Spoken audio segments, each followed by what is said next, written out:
Hi, everyone. It's Anthony from the Maple Syrup Mandos podcast. I'll let the other people introduce themselves.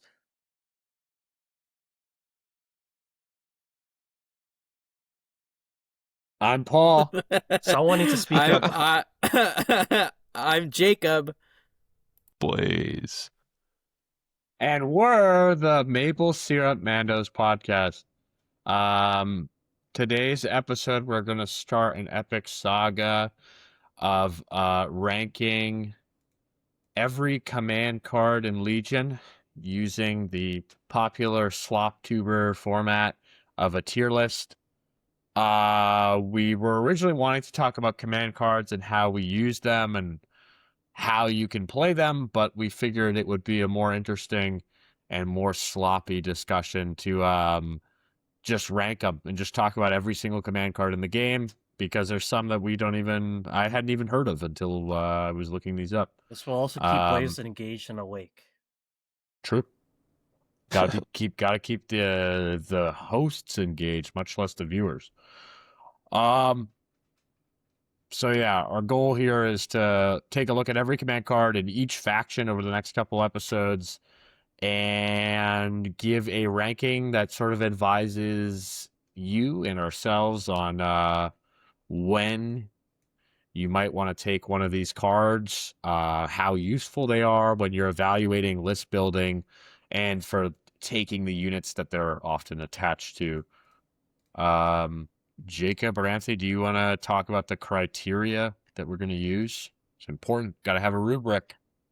Yes, so essentially S tier is like the card is how like basically part of what you're building your strategy around. Like it's practically why you are playing the unit you're playing.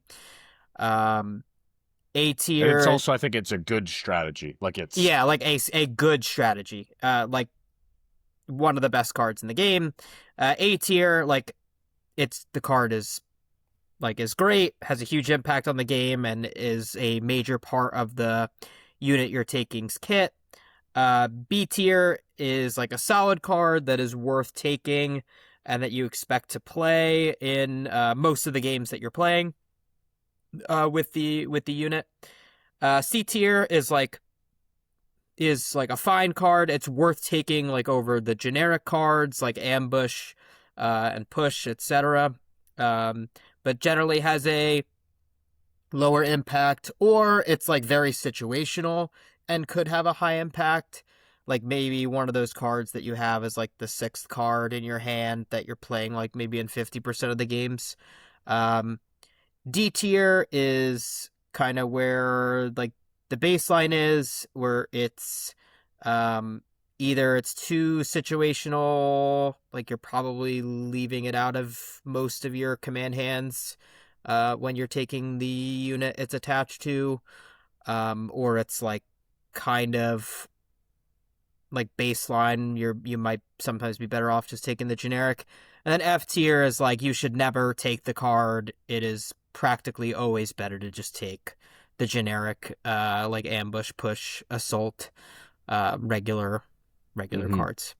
and I would say, yeah, like D tier, the D tier and maybe even C tier cards are where you would also be looking to, if you have the ability to take another card in the same slot, you would probably be looking at that card over one of them. Um, And anything that I think is like B tier and above is like you're probably taking it almost whenever you take the unit, unless you have some really stiff competition in your command card hand. Um, Anthony, do you want to talk about the what do we mean when we're evaluating a command card in Legion? Like, Yeah, I think looking at it past, like, we're looking at both base value, but also in terms of like how it affects the game in general. So some of the cards in here, I think some of the cards in here have some sort of divulge or something like that we have to evaluate. So that kind of goes in like when you play that divulge card.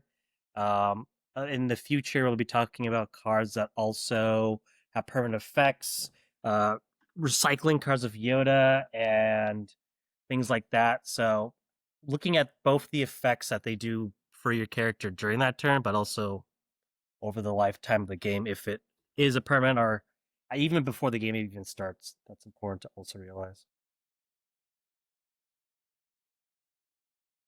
Blaze, any thoughts on command cards? Evaluating them? Yeah. No. Yeah. Solid. Sorry. All right, we're Dude. excited to dive Anyways, into I am wait, some more. so wait. ready for this hard-hitting analysis by our resident Empire player. Yeah, Well, no, I have before we do no that- thoughts. Before we do that, Mr. Win, Sorry. Long day. Long day. before that, Mr. Win has to prescribe the homework. I prescribed last episode Blaze homework, Mr. Rainville, and then he needs to review what he learned from that homework, the teach. So Blaze, Mr. Blaze Rainville, what did you learn from? Sorry to dox you, but what did you learn from your assignment? Yeah, so my assignment was to play around with a double bounty list that included Boba Fett. I think that was the whole criteria. So for the most part, I played a total of was it 2 or 3 games with 3 games. three, yeah, with a double bounty list with Callus and Boba. Figured that was kind of Callus was like the least expensive second bounty hunter I could take, and I figured since I was taking the most expensive bounty hunter, I should kind of balance that points investment. But yeah, I don't know. I do really enjoy playing Boba. I played a lot of Boba in the Legion like 1.0. And really kind of fell off during after the release of 2. I don't know, he's still a really fun unit to play. He does feel very expensive for what he does. Historically, at least since or like after the release of like Rebel Boba, Boba operated kind of as like a range 3 character with the ability to use like Simple Man coupled with Jesus, I'm blanking on the upgrade name. CZ Jetpack Initiative. rocket. Yeah. CZ Initiative. Yep. To extend the range of his weapons for a turn. And his jetpack rocket. Both of those turns, Boba basically operated as a range 3 to 4 threat. So Simple Man, that sees the initiative Simple Man combo, has been removed from the game. So one of those range 3 turns is gone, and the jetpack rocket has kind of been like proxy nerfed just by the addition of backup. Historically, Boba has never had to deal with having hits like stripped off either from cover or really just from cover. His jetpack rockets blast, and he has sharpshooter 2 on his card. So that 5 dice pool felt way better when you're not shedding any hits from cover or backup or anything like that. But with the addition of backup, it's almost impossible to score a bounty at range 3 with him, which feels awful for a like 130 point unit, and kind of very contrary to like the spirit of his character. Yeah. Or how I felt that he's played. How did he feel like? Were you mainly targeting bounties in your 3 games? Was that like your goal with Boba in those games? Yeah, for the most part. I may be misplaying him, and if by playing him in that sense. I was just curious, like, what the games looked like. But he was generally, you were trying to sort of play him in the traditional sense of that he's looking to, like, pepper somebody with his rocket and with his range 3 attack, and then, like, get a bounty and then, like, kind of continue to exist after that point and just, but he wasn't even scoring the bounties, is what you're saying? 2 of the 3 games he didn't score a bounty. The 3rd game, he did score. I scored both of the bounties with Callus and Boba. In that 3rd game, it was a game against a pretty aggro Black Sun list. I played Mark from our local, and Cal scored the bounty against Maul, and then Boba scored a bounty on a Black Sun Vigo. Nice job. Nice Yeah. job, Callus. Less impressive for Boba. Yeah, for sure. Well, where do you come down on Boba? Do you think he is as bad as they say he is? Or as we said he is? He definitely feels very expensive, and his command hand is pretty weak in the topical. context of Topical. Yeah. Interesting. In the new game, like the jetpack rocket and whipcord do just kind of feel like upgrades that you should be able to take, kind of like Din or what they did with his flame projector. But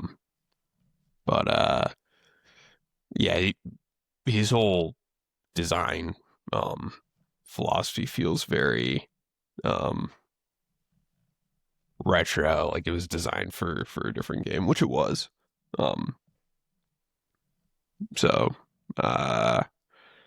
Yeah, I feel like he's overpriced for what he does in the game currently, and his command hand is pretty weak. All right. The real So let's question is, start Blaze, with- did you have fun though? Yeah, I do like playing him. A speed 3, like kind of hard hitting bounty hunter is a lot of fun to play. But yeah, it did feel like I should have been able to fit another activation, like a beefy activation into that list. But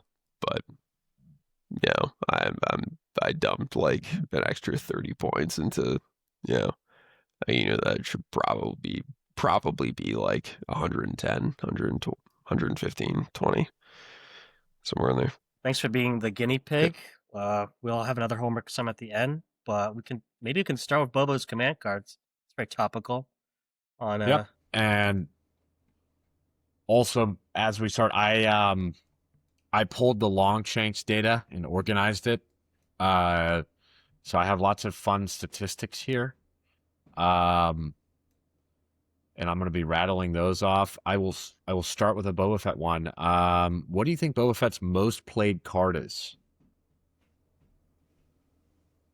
And for Longshanks, this is basically how many lists in the last year has each card appeared, and which one do you think is the most played Boba Fett card? Rattle it off. Probably his 2-pip. I'm gonna say My the guess would rocket. be I would guess the rocket as well. Boba Fett's most played card, and this is all of his cards are available in Rebels as well, so they're kind of a little bit inflated if you're thinking about it as an Imperial card, is Whipcord Launcher. 54 plays, 54 lists in the last year brought. Boba Fett, that puts him near the bottom of like all of the played cards. He's like one of the least played characters, it seems like. Damn. Whipcord is ranked 163rd out of 200 cards. That's crazy So he's near considering the bottom. how All much 5 he of used his to be. cards fit below that in terms of their play. That's crazy. Yeah, so he's not played a lot, it seems like. And when he is if he is being played, it actually looks like his cards, we'll get into it, but we'll start there. So Whipcord Launcher. Are you able to pull up like a larger image of it, Anthony? Not on here. I could do it in post. Okay, so whipcord launcher. Blaze, you want to read out the text on this? Yeah, for sure. Let me just pull it up. Yeah, whipcord. This round, while Boba Fett is engaged, he can make moves as normal if any unit he is engaged with has one or more immobilized tokens. During Boba's next activation, he gains the following free action. Choose an enemy trooper within range 1 and in line of sight. The chosen unit gains 2 immobilized tokens and 2 suppression tokens. For sure. So basically, Boba can withdraw from a melee that, as long as the unit that he is in melee with has an immobilized token on it. Yep. And he also immobilizes that unit. So it's 2 immobilized tokens. So unless they're speed 3 or have access to speed 3, they won't be able to move on their next activation. So oftentimes he can tie up. He's able to fully immobilize most units, most trooper units. The text here, it has to be a trooper unit. It does some suppression. I haven't often seen that matter particularly, but where do we think this card falls on the grand scale? I think it's certainly better than it's better than a generic, certainly. And I think it's situationally pretty strong. I think you could expect as a Boba player to be playing this pretty much every game. It's going to end up mattering. I think it helps him beyond the immobilize, being able to really lock down like an enemy's like really top tier unit. Him being able to like escape that unit as well. Boba does not like being in melee, so if he could like escape, an ARC trooper unit or a Jedi or whatever, and lock them down from scoring objectives, I think this is situationally a very strong card, and you should, if you're playing Boba Fett, this is a pretty integral part of his kit. So I think B makes sense.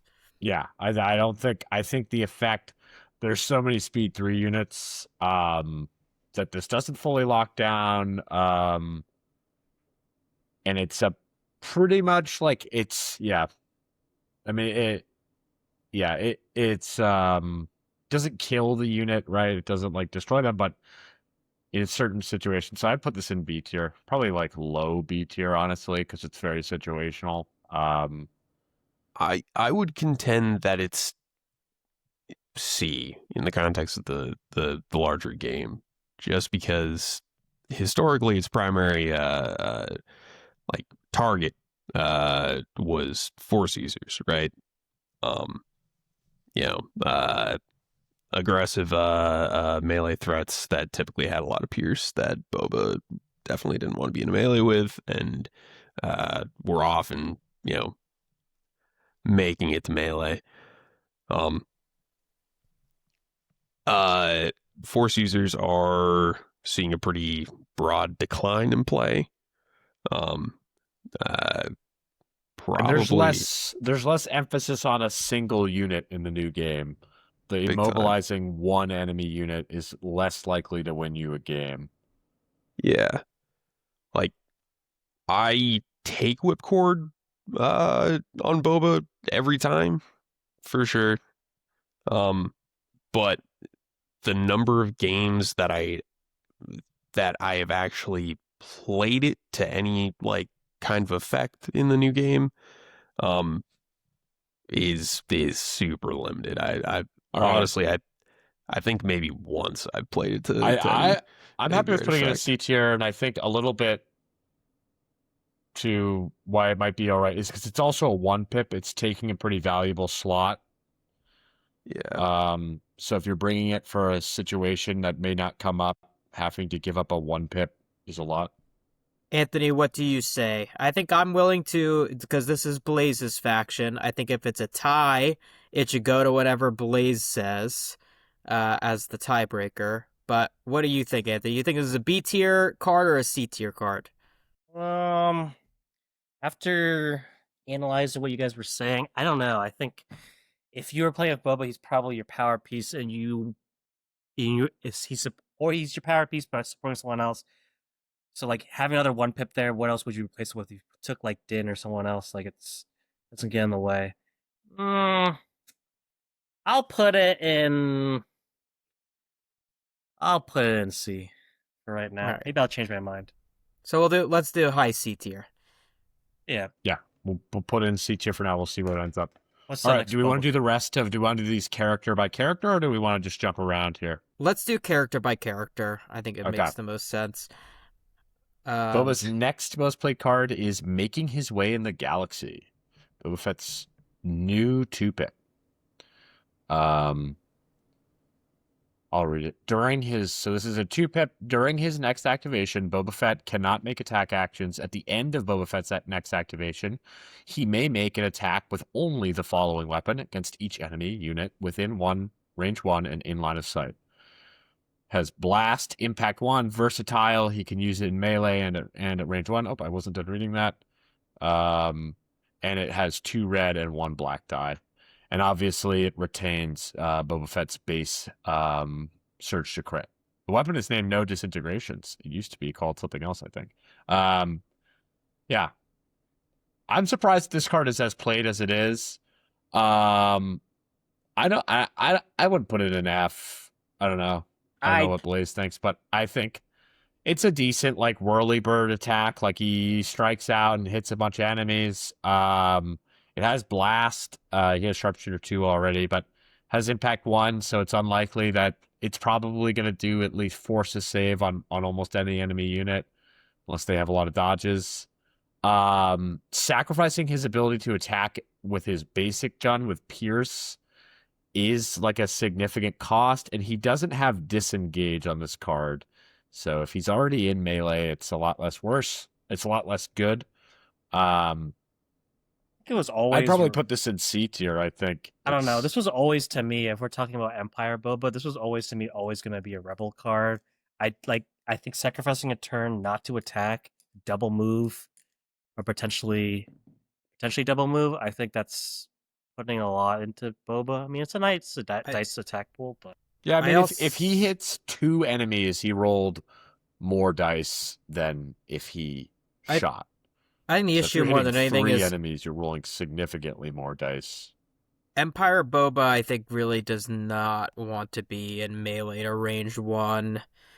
I don't think it's hard to say. I think it's probably like low C tier. I think it's like very situational. I think it's situationally strong. I think these whirly bird attacks, that affect. If you get like Ewoks or something with this, that would feel great. Yeah, like, or in the end game of like trying to clear out like a middle point. I don't think it's a bad card. I don't think it's a particularly good. What the hell was that?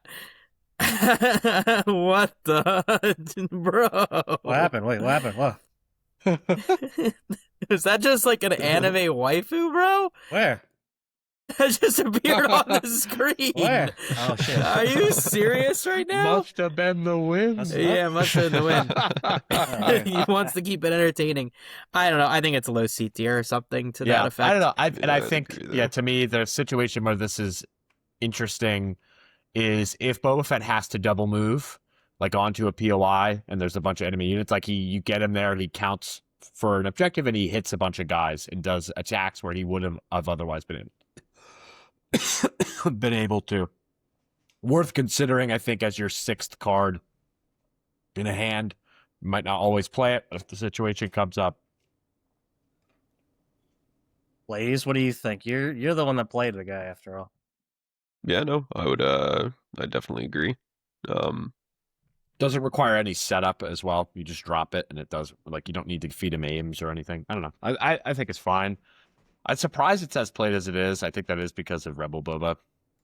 Yeah. Jacking it up a little bit. I don't even think Rebel Boba was being played that much, but maybe I'm wrong. All right, I'll agree with you guys. I think C is fine. I mean, in the grand scheme of things, I think when we're talking about Empire Boba, I think it's worse. Yeah. Better options to choose for 2-pip, but I Yeah. think that's fine. All right. What's the next one? his next card, and these three are all sort of in the pack with each other. It seems like people generally take all three of these, all with around 50 plays in the last year, which is still very low. The Jetpack Rocket, Z6 Jetpack Rocket. We already talked about it. Blaze, where do you think, given what you've said before with the prominence of backup and Blast is less impactful, obviously it's a 3-pip that only gives one order out. What are you thinking as someone who's used this card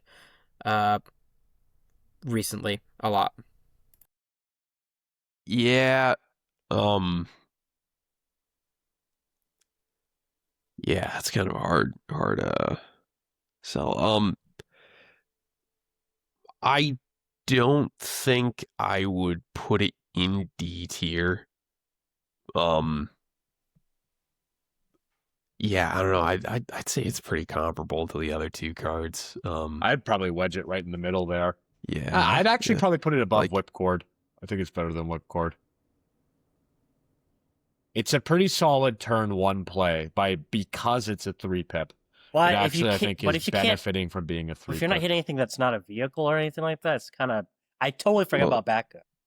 Well, he can Yeah. probably shoot his rifle as well Yeah, on turn 1. almost definitely. But what are you Um, shooting? does What it- were you using to shoot with that card, Blaze? If it was not your bounty Yeah. target, if it wasn't your bounty target, what were you shooting? Yeah, so 2 of the games it was a bounty target, then the third it was just an exposed core, which I think is definitely the better option there. Like there's no point in shooting any character that can benefit from backup Yeah. at range 3. You just shouldn't do it. Yeah. Period. I Were think you with the playing on prominence, turn 1, Blaze? Yeah, yep. I every think time.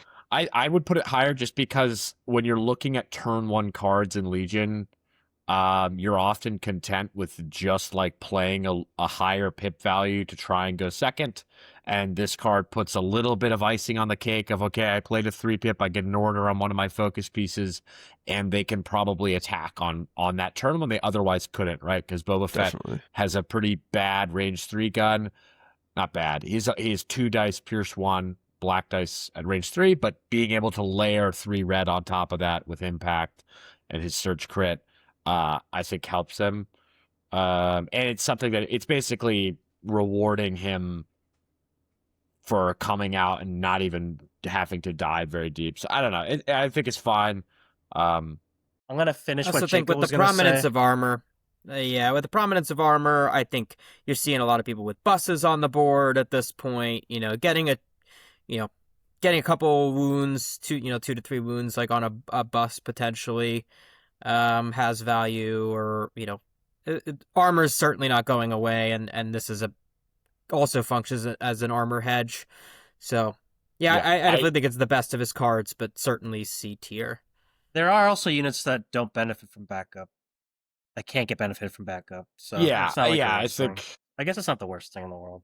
Yeah, no, I think it's fine. I would not put it higher than C tier because it's only 3 red dice. Like it's not amazing. But the fact that he has Arsenal 2 on his card benefits this. If it was a unit that didn't have Arsenal 2, it would be a lot worse. Or wasn't Speed 3, it would be a lot worse. All right. Shout out Rebel Boba. I think trouble. Nice. His last Got 2 more cards. Boba has Arsenal 2. Rebel Boba.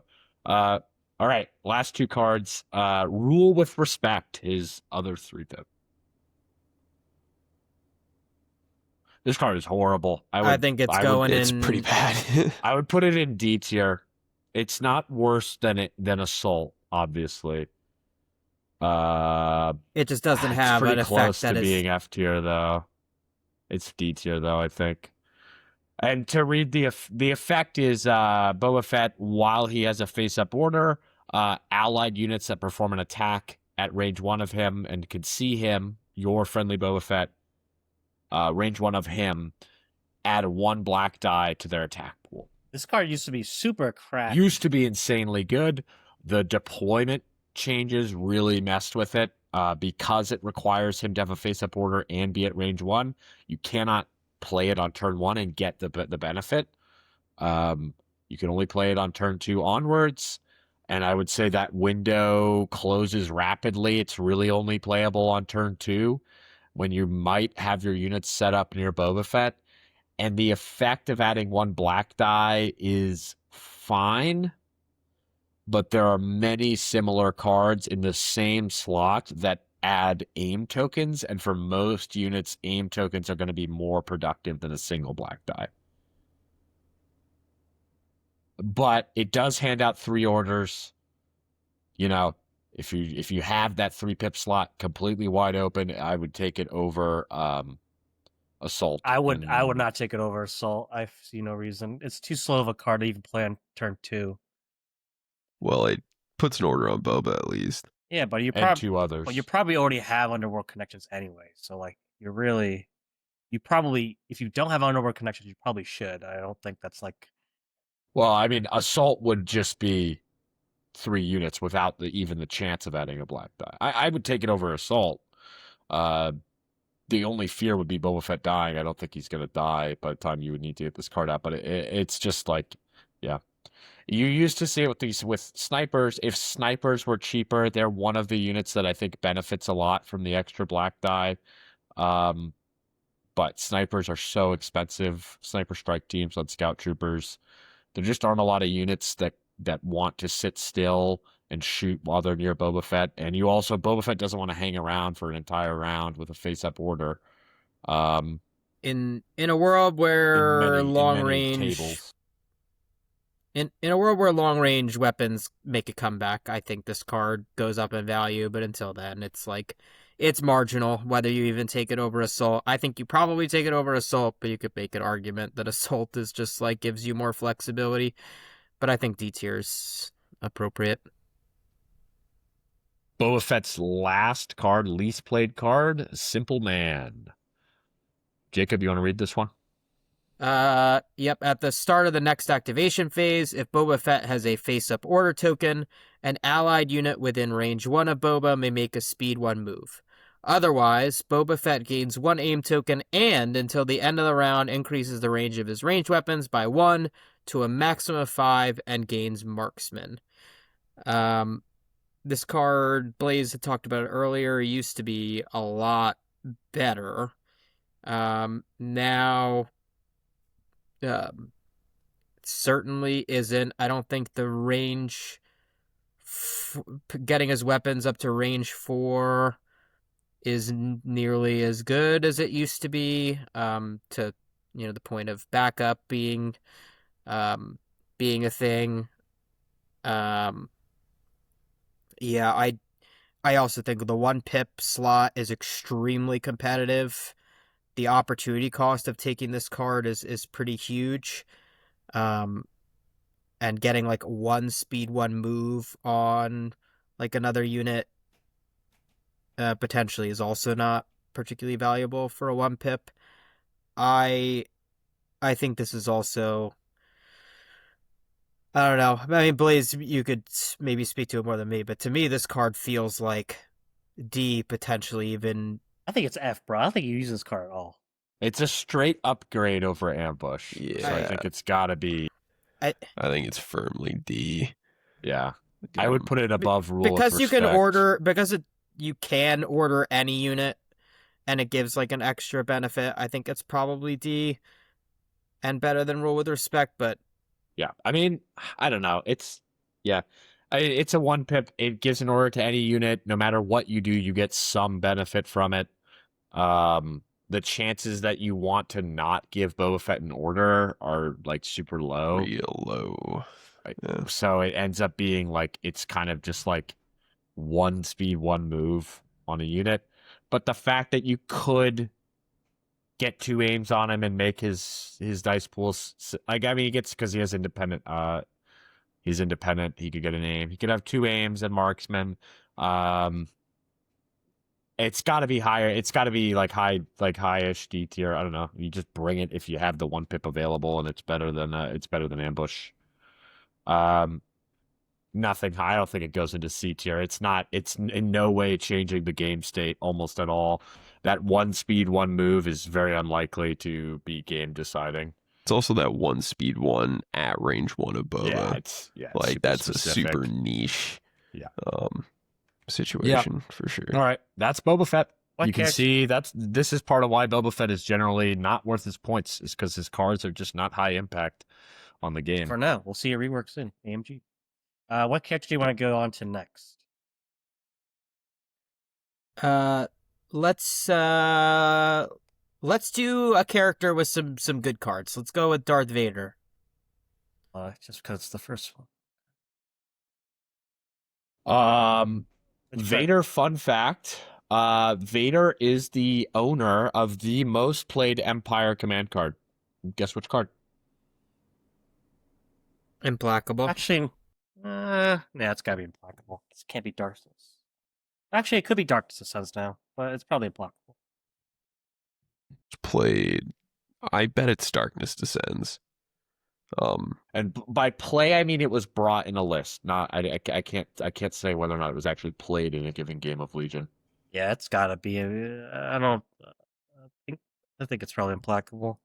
I think you could do Darkness Descends, but I think Yep, it's Implacable, which comes in as the fifth highest played non-generic card. yeah, The highest rated Empire card Is Dark with Descends, that was- 798 plays. damn, that's a lot. Yeah, pretty popular card. Basically, you can think about it as like one in every 10-ish Legion lists has Implacable in it. Per Longshanks. It's pretty wild. Which is There's a pretty reason high. for that. Yeah. Implacable, I'll read it. Implacable gives an order to Darth Vader. It is a 1-pip. At the start of each of Darth Vader's activations this round, he gains 1 dodge token. And then at the end of Darth Vader's first activation this round, he may suffer 1 wound. If he does, shuffle his order token into the order pool. During Darth Vader's second activation this round, he makes 1 fewer action. So in essence, he gets a dodge when he activates. He can choose to take a wound, to take a second, to put his token back into the bag, and be drawn to take an activation with 1 action. This is a super good card. There's a reason it's highly played. It's a huge part of how Vader gets played. I would put this in S tier, I think, and we could talk a little bit about why. I think any card, like I think most of the Force users, like the really top tier Force users, have the their card that allows the double attack.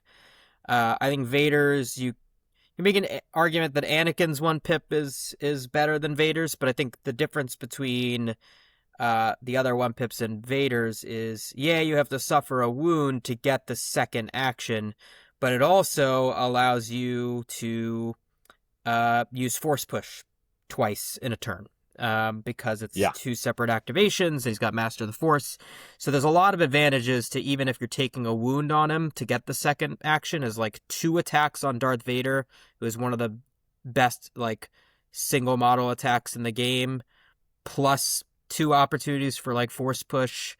You're taking Vader for this card, basically. This is his punch them in the mouth card. It lets him double Force Push and double attack, like without even like having to make a decision between the two. It's very possible on this turn for Vader, if he's standing on a POI, to like kill 2 enemy units and Force Push 2 units off of a POI, which is an insane flip. It also makes him fast as hell. Yeah, if he bursts. The way that burst of speed interacts with this card. And on the wound front, Vader already has more wounds than your typical Force user. So his in both configurations of him, Commander and Operative. So it's not it's less of a loss for him to take that 1 wound, and it's optional. You don't have to do it if you think if it would kill him, or if you're afraid of that. Probably shouldn't be afraid of doing that. It's almost always worth it. And 2 really dodge solid tokens. card. ain't nothing. And 2 dodge tokens. Yeah, totally can flip the board state, which is what we're looking for in an S tier card. Can totally flip the board state in those 2 activations that Vader takes, and it does exactly what you want from a 1 pip on an I expensive think like unit. the fear of also both getting a wound and like putting him back in the bag. I think his attack's so powerful, you're probably killing whatever's you're going into, and you could probably sandwich yourself with another unit in there, so you're pretty safe. So I think like the caveat to the card, I think, is not like the downside for it. It's not that big of a downside. You can get a lot of units killed with that and force choke. Yeah. Well, and I think generally with this card, one thing that you do want to do is you don't often want to use this card to go first with Vader. Because if you go early with Vader and it's only issues 1 order and you have to pull in the bag to find him again, that can take a long time. Generally, you want to try and push the activation towards the end if you can, the end of the round, so that you can draw both Vader activations quickly before your opponent can like interfere with your plan. But super strong card. And it's pretty cool that it's remained almost entirely unchanged in 5 years of Legion. The only thing that changed is it gained the dodge token ability, but just the fundamental effect is super good. Yeah. Vader's, do you want to talk about, well, can you guess what Vader's second most played card is? Kind of already talked about it. Darkness Descents.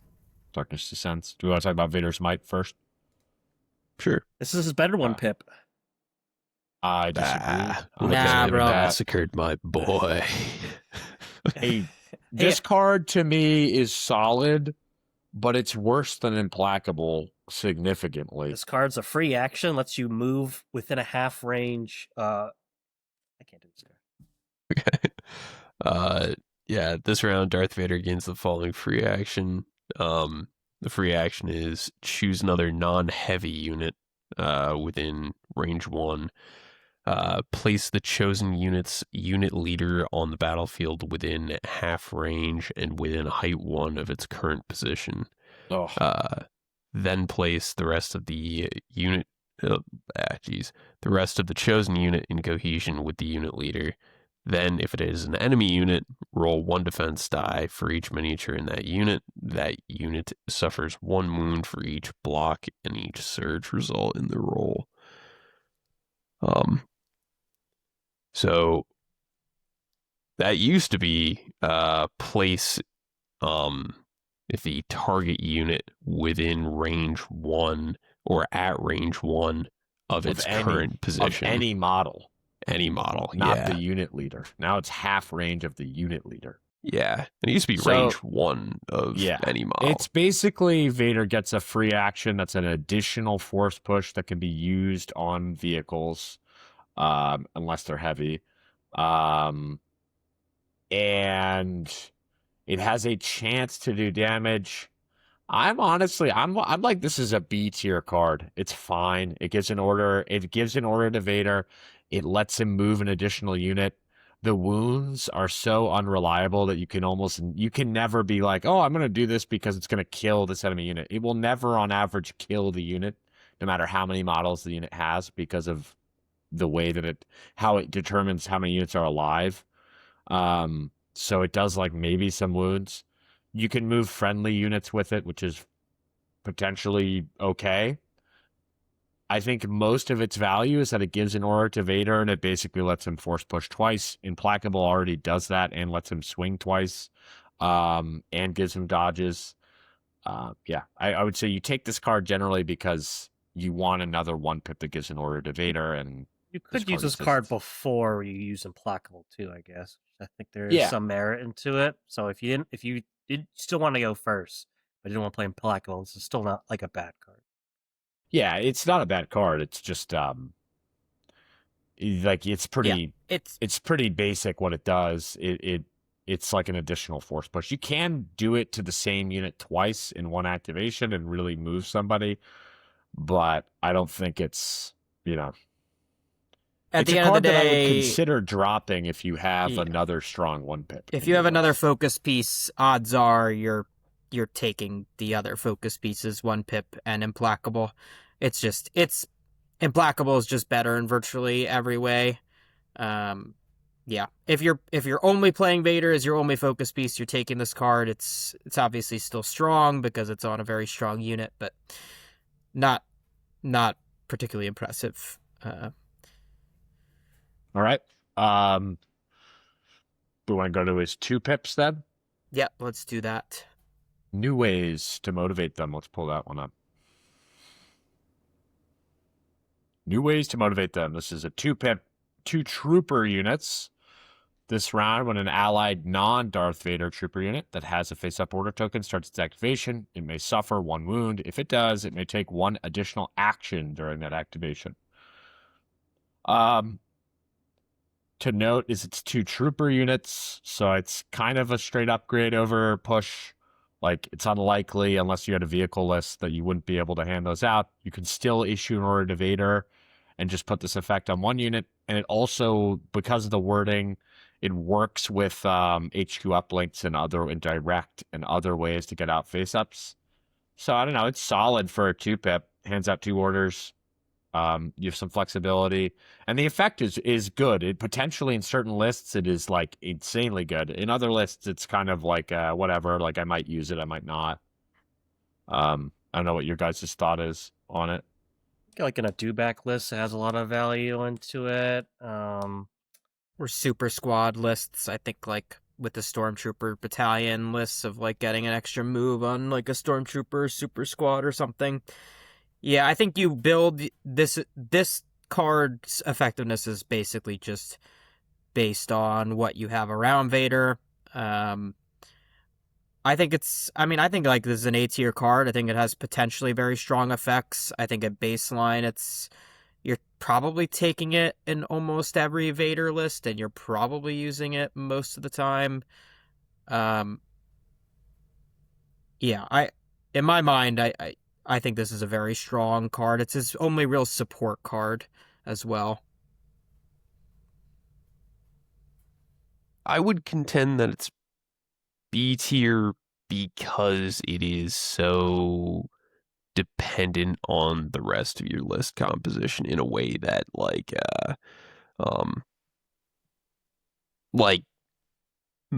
every single list isn't gonna have an ideal target for new ways. You have to really consciously like you said, basically you either need to bring dewbacks or like storm super squads. Those are like the ideal targets for this, right? I can't really think of a better. I was also does work on hero units. Yeah. You can use it on like Inquisitors or IG8, Boba Fett IG11, or I think. or IG11 or IG88. But that requires taking, obviously, Underworld. But then it would have to be Commander Vader. Or no, they could seize. But yeah, I don't know. Right. Yeah, I think B tier is fine. If you build your list around it, you can get good value out of it. You're definitely taking it over push. And it's not a super competitive slot. I'd put it above Vader's Might. Vader's Might, I think, loses out just because of the competitiveness of the 1-pip slot. All right. Next would be Fear and Dead Men. I'll read this one. This round, when Darth Vader suffers 1 or more wounds from an enemy attack, after the effect is resolved, the attacking unit suffers an equal number of wounds. In other words, if Vader takes a wound, the enemy unit also takes a wound. It's what's interesting about this card is if he's being attacked at range, there is a 50% chance. There's no matter what, there's always like a 50% chance he's giving a wound back. But this also works with deflect, where you could still be deflecting wounds back, and then if you roll a blank, the opponent can still take the deflect surge wound. It used to be this card's text has changed in the new rules. It used to be where you deflected wounds on blanks instead of surges. This version of the card is much better. I think it works in melee. It works in melee, and And because Vader's wound count tends to be higher than most other units, it's like a great disincentive to attack him if you really do not want him to be attacked. I don't think you're... Or it's basically, if you kill me, I will do as many wounds to your army. So it's often like, I'll do like 5 wounds to you as I go down if you blow me up. I would put this like low B tier or high C tier. It's very good in the specific situation where it's useful, but it's which is basically Vader is exposed, or he's in melee with something like a Dooku, like a high cost unit that doesn't want to take a bunch of wounds to kill him, like Dooku or like maybe ARC troopers or something. I would put it in B. I put it in B. I think it's situationally really strong. I think whenever you're in melee with an enemy force user, after you've used like Implacable or whatever, playing this card and being like, all right, go, attack me. I dare you. Yeah. Blaze, you kill me, I kill you. Any thoughts on its ranking versus New Ways and Vader's Might? Yeah, I don't know. I feel like it's always a coin flip whether or not in a situation where you have another like viable 2-pip, which of the 2-pips you drop. I think it's always really dependent on your list composition. And I think if you don't have a strong target for New Ways, you take Fear and Dead Men. If you do have a like a Dewback or a Storm Super Squad, you take New Ways to motivate them over Fear and Dead Men. I feel like they're kind of comparable in their ranking, their value. Yeah. Okay. So like in B tier, if the situation comes up where you have a high value target, it's good, but it obviously doesn't hurt to play it if you think he's going to get attacked. I think I would put a little better. I'm going to interrupt Tony because You're rude. I want to. I'm rude. I think it is lower than New Ways slightly just because of it gives just Vader an order versus the flexibility of giving any 2 units an order. Yeah, that's fair. I don't know if you don't have a power I would piece. I would say it's higher than Vader's Might. I think it's unlikely to swing a game state because it's unlikely that your opponent isn't willing to take those wounds to kill Vader anyways. So it's more like your opponent is getting attacks for doing what they were going to do. I think most opponents are going to still kill Vader. I think there are very specific situations where they have really valuable units that they won't, but it doesn't like change the game state that much. In most situations, it just is a little bit of an icing on Vader taking wounds. Yeah, this is his least played card by a pretty big margin, actually, which is interesting. All right, and then we have his 2/3 pips. We'll start with Master of Evil. This card, I think, is a good example of a good 3-pip in the context of being a 3-pip. It hands out 3 orders. It gives an order to Vader, so it's significantly better than Ambush. It is significantly better than Assault. Gives them a dodge token, and it has a good suppression effect. It just does a bunch of things that are good for your army. Which I think is often what you're looking for a 3-pip is just a broadly impactful thing on the game state. I mean, in range, Vader wants to be at range of the enemy's army. I think the effect... I mean, it's a little situational. You typically are playing 3-pips earlier when you're not really near your opponent's army, but it also has like the potential late game effect of just being a huge suppression bomb, which for a 3-pip is an extremely strong effect. I don't know. I feel like I haven't really seen it played all that much when I've played against Vader players, but to me, this feels like top of B, potentially like A tier 3-pip. I'd say like high B. I'd push for A tier as a 3-pip. I think you're right, Jacob.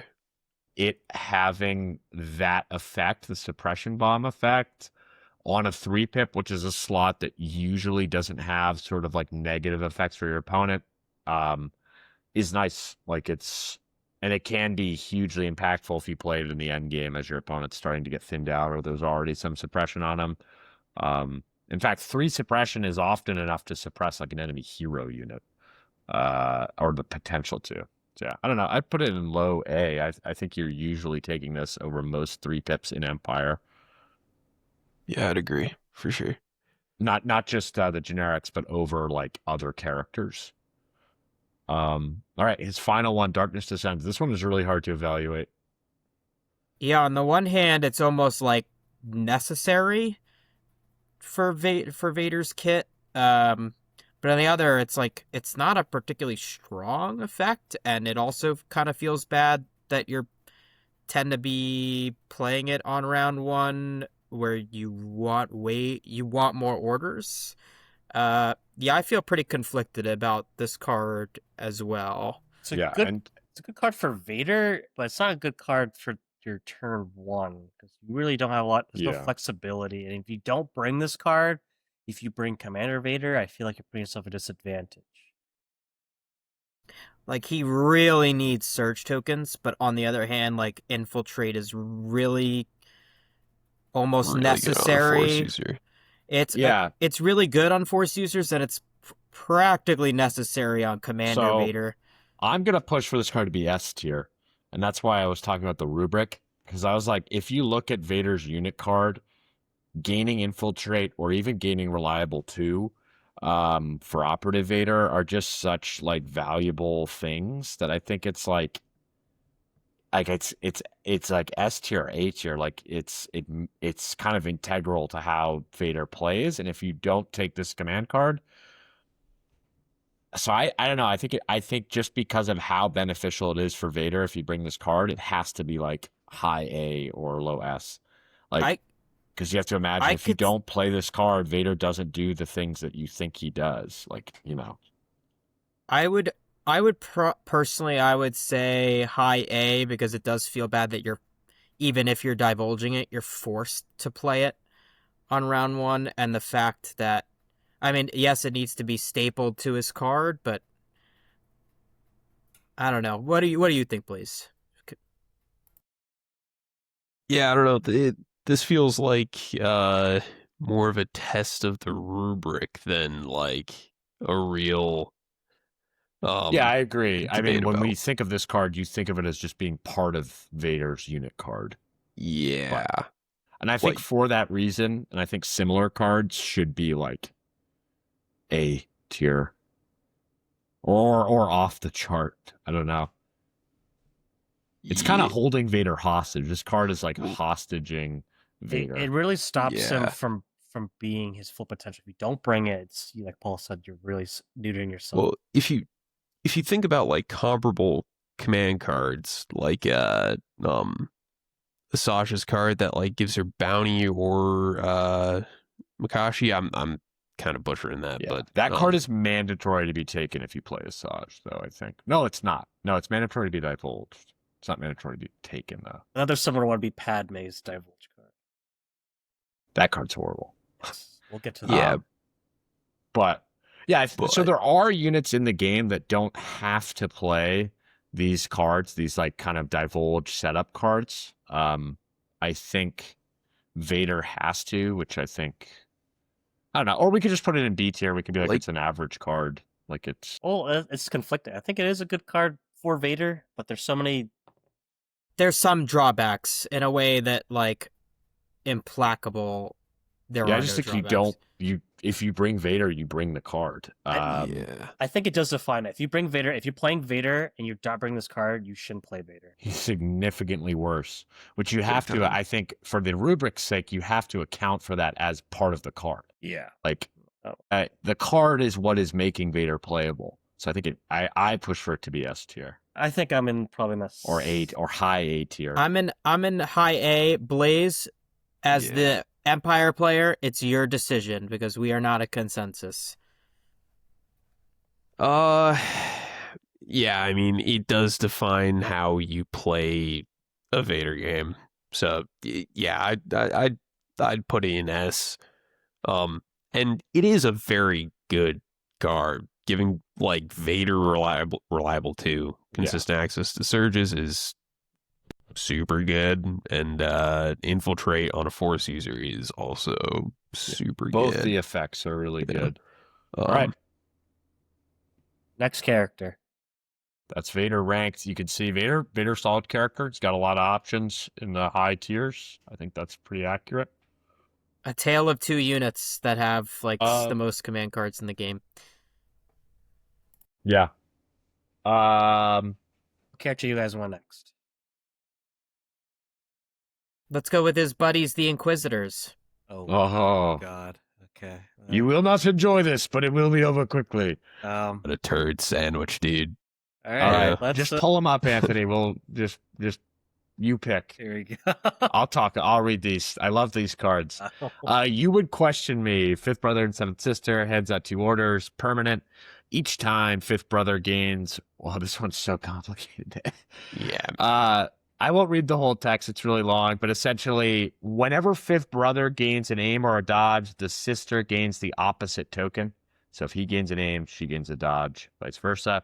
And then either of them can choose to immobilize the other unit to gain an additional token anytime they gain a token. So for example, seventh, you give fifth brother a dodge, seventh sister gains an aim. She can choose to then immobilize the fifth brother to gain another aim. It's actually, I think, a pretty solid card. The token generation on that card is really good. You can generate an insane amount of tokens. Basically, anytime fifth brother gains a token, seventh sister can gain 2 and fifth brother can gain 2. So they basically quadruple the amount of tokens. Is it part? I think it is. I think after hearing Paul talk about it and seeing Paul play, I think it is kind of integral to their kit that they need to play. Yeah, I think if you're playing the Inquisitors and you're not playing this card, then they're just gonna run around with like no aims and no dodges, and they're gonna hit for like 3 pierce 1, and they're gonna go down super easily. If you bring this card and you use it, you funnel tokens onto the fifth brother. They both get an insane amount of dodges and aims very quickly, even on turns, like even before a round has started. All that being said, I think it's like a D tier card because there's a couple reasons. It's a 2-pip that you essentially have to play on turn 1. Maybe you could play it on turn 2. Really bad. Having to open with a 2-pip means that your opponent is probably going after you. The token generation, unlike Darkness Descends, where Darkness Descends turns Vader into like a very threatening and imposing unit, the token generation on seventh sister and fifth brother more just makes them okay, and then it also requires you to build your list around getting tokens onto fifth brother.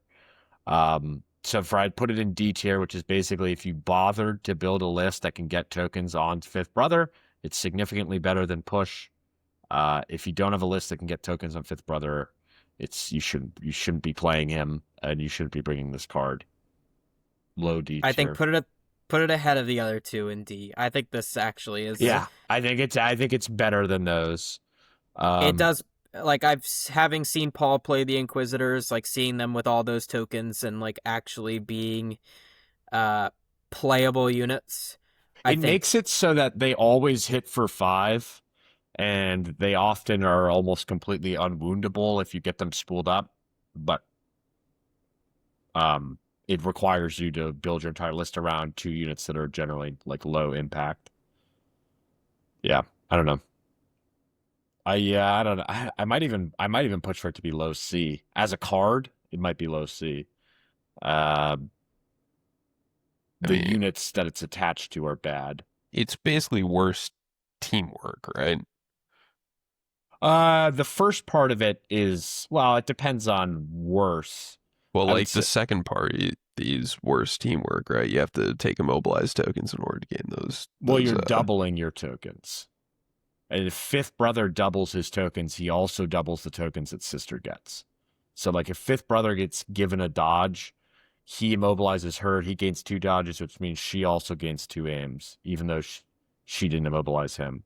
You could spool it to a crazy extent. You can easily generate like 6 tokens off of like one thing. So I think it's a decent card. It's just who it's tied to. We'll move on to the next one.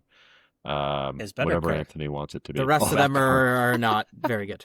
Yeah, that's low D tier. This one is Fifth Brother gives out Dauntless to whoever he issues an order to. It's his 3-pip. Fifth Brother already has Dauntless. Throw this in It's F, bro. Dauntless.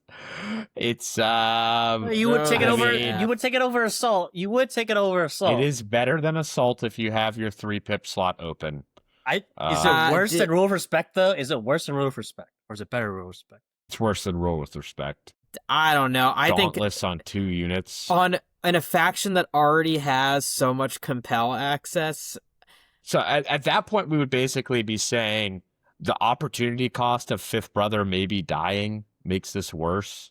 No, and be you might shooting not Fifth want the Brother. order Yeah. on Fifth Brother. You might want the orders on Yeah, other you're units. right. You might not want the order. Yeah, I can see. Put in high F. I've never taken this card, even when I've No, made wait, you've never Inquisitor taken lists. this card ever? No, I've never been able to contrive a list Oh, where having dang. Dauntless on 2 Lord units knows he's feels tried. Oh, good. dang, that's Yeah, I've tried. crazy. Next card. So that's an example of a bad card because I think Jacob is right that Fifth Brother is not a high enough impact piece that taking this card to give him an order is actually probably worse than having like Assault or some other 3-pip. If you have any other character in your list, you should You know, take the we're gonna 3-pip over finish that it card. off. We're gonna keep finishing it off. Come and prove it. Seventh Sister's 1-pip. This gives an order to Fifth Brother and Seventh Sister, which is noteworthy. It's a 1-pip that hands out 2 orders. This round, Fifth Brother and Seventh Sister gain Indomitable and roll 1 extra red defense die during the roll defense step while they are defending. That's pretty solid. And then until the end of the round, each time Seventh Sister is declared as the target of an attack, if she has a face-up order token, she gains 1 dodge token at the start of the apply dodge and cover step. So there are 2 effects there. One of them benefits both of them, which is that they roll reds for their rallies. They roll additional red dice on defense. And then the second effect is if Seventh Sister is targeted while she has a face-up, she generates a dodge. And you can remember that she can also use the effect on the 2-pip if it's activated to double that token. This is a solid card. It's probably, I would put it like just behind their 2-pip. It hands out 2 orders on a 1-pip, which is noteworthy. And I don't know. I feel like these cards are comparable to Whipcord.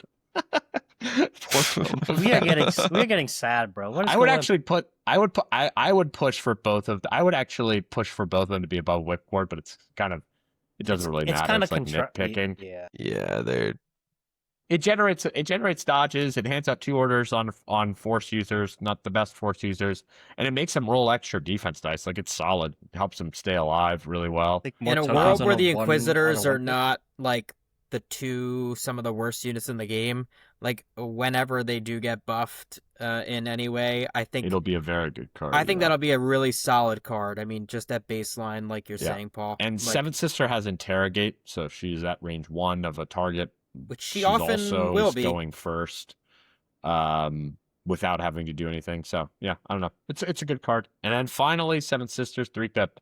This is another. Oh, no, 2-pip. we I have forgot 2. about this one. This one I would put in D tier. Dude, I don't even know what this does. So it also gives them both orders, the brother and the sister. When they are issued an order, they both recover because they got an order from this card. And then the second part is crazy. It's such a bizarre effect. This round, each time Seventh Sister attacks a commander or operative unit that has 1 or more face-down order tokens at the start of the roll attack dice, she may gain up to 2 suppression tokens. If she does, she gains 1 aim for each suppression token gained this way. So she can give herself suppression if she's attacking an activated commander or operative to gain aim tokens. It's horrible. yeah. This card is bad. The recovers are what make it potentially useful. That effect is just horrible. She doesn't need more aims. She can generate like 3 aims super easily from Fifth Brother. So why would she need to suppress herself? Put this one in F, bro. Put this one in F. I think It is 2 recovers. It is 2 recover actions. You use this card? I mean, You almost forgot about this.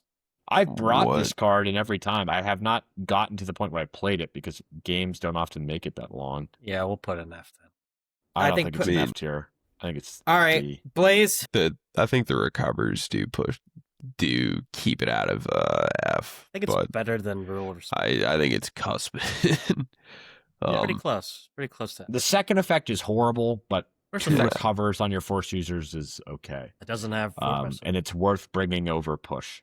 In a you know what, in a world. world where force push isn't 40 points and you can maybe start It would taking be force push it would on be cheap really units, good if like, it was. Yeah, Yeah. all right. If it was I'm- old school force push, Yeah, 5 yeah, points for yeah. force or push. even if force push was like 25, like 25 Yeah. points. I think. Yeah, This I card would, gets- I would bring force push on her because this of should this be- card. Yeah. All right. I've been convinced. Well, you don't live in that world right now. Better than Simple Man. But I think it does have just the free recovers on force users. Yeah. It has potential. F tier. Put this shit in F tier, bro. Oh, you don't like this card? Duty key. Look at it. 7 sister gains are more It's demoralized one. Yeah, man. Until the end of the What are round, we each time doing? a suppressed enemy unit within range 1 of Seventh Sister, only the Seventh Sister, spends an aim token to reroll 1 or more dice. That unit rerolls 1 fewer Yeah, die. dude. What? What are we talking about? Get first of outta all, here with this Seventh nonsense. Sister doesn't have Demoralize natively on her card. If she takes Inquisitorious training, she would have Demoralize 2. Demoralize 1 means that when she activates, she could maybe suppress 1 Courage 1 unit. She has no other way to generate suppression other than throwing her lightsaber. It does hand out 3 orders, but in the same case as Fifth It's Brother, a 3-pip, dude. it requires you to give that order to her. Yeah, it's horrible. It's so bad. If they move out of range 1 of her, then they does ignore the nothing. effect. If they're a droid trooper, they ignore the effect. And even then, they would why are they spending aim tokens? Just don't they just would move instead. It's just so bad. It has to be F tier. It has to be it has to. I would Bottom put of it F. below Fifth Brother's Yeah, card. Fifth I Brother's agree. card is easier to contrive a scenario where it could be helpful. This card is just unless you played Krennic's 3-pip the previous turn and you're just going 3-pip to 3-pip on round 3 and she's engage, you're getting nothing out of it, and it's unlikely even in that scenario that you're actually taking away anything. If you're against Black Suns who get a bunch of free aims anyway, maybe. Horrible. I don't want to talk about it anymore. That's a really bad card. All right. Speaking of 3-pips, you just mentioned Krennic's 3-pip. Yep. And I do want to briefly mention that the guess how many times I Care Not for Your Struggles, the Fifth Brother 3-pip has been played in the last year. How many lists have brought it?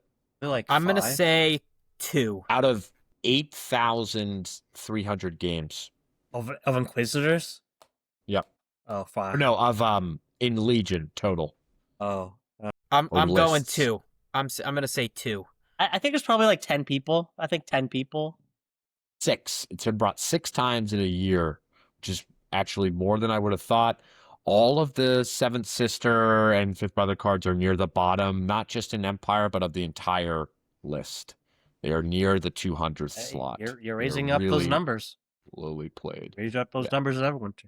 Yep, and even I can't come up with a reason to play him. On the other hand, this card, which belongs to Krennic, is pretty high up there, I believe. Actually, it's actually not as high as I thought it was. Well, Popo's up. I'll read it. So give It's 270 plays. It's actually pretty low. It's 60th most played card in the game. a good card though. Each trooper unit on the battlefield gains 2 suppressions. If it's rounds 4 and 5, they get another suppression. So end game, Blaze just dropped. So we'll keep going. This card is solid. As you can see on the bottom, it hands out 3 orders. I do think that it handing out an order to Krennic is significant in that Krennic is not a unit that you would generally want an order on. His impact on the game is low. But the effect is solid, and generally, if you're bringing this card and you have Krennic, if you have Krennic, you certainly have Compel. So you will probably care less about the suppression effect of this than your opponent. It's not true all the time. You don't have to always play it, but yeah. I think it's a good card. I think, especially when we're talking about what we want a 3-pip to do, it hands out orders. It has an effect that is universal. Can be played at almost any time in the game, except for round 1, to have like a good effect. Good say. I say. Blaze, thoughts on Annihilation Looms? A tier? Yeah, I'd say A tier. A tier Yeah. for sure. It's usually one of the main credit cards that I'm trying to bring when I bring him. Because you don't have to play it. You can just not play it if the suppression's going to mess with you. Yeah. Next one.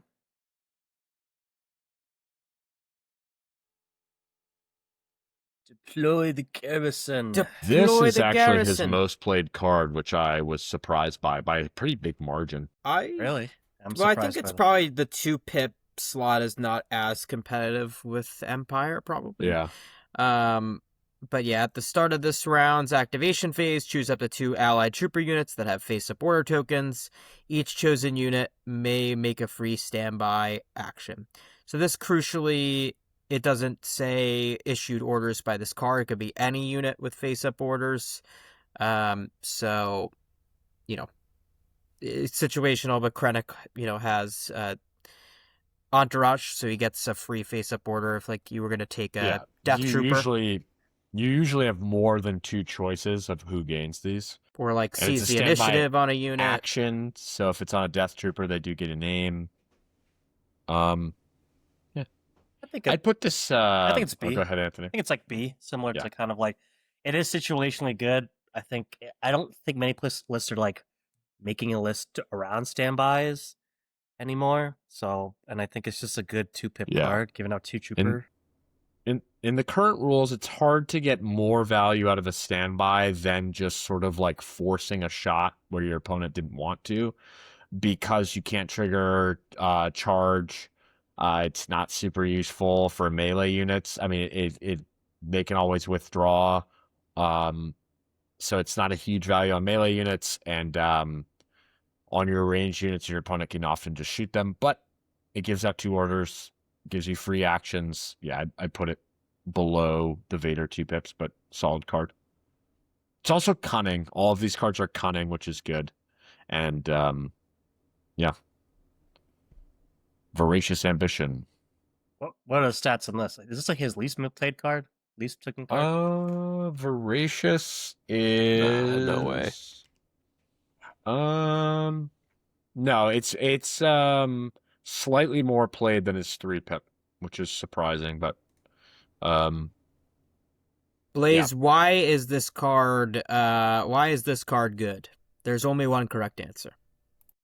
It's a cunning 1-pip, and technically it gives you 3, 4 effectively 3 orders on 4. off of a 1-pip. Right, 4 including Krennic. Including Krennic. So Definitely some of the best order control in the game on a 1-pip. Yeah. I think maybe the best, right?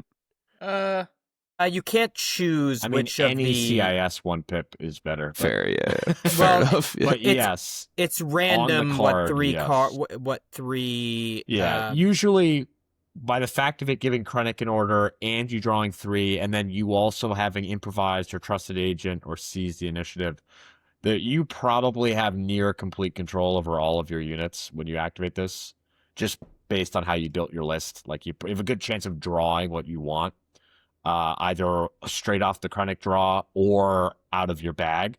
So it's really good. It is a 1-pip, so oftentimes you would have to give up a high impact card to play it. So I would put it just above Deploy the Garrison, maybe above Fear and Dead Men. Maybe high B.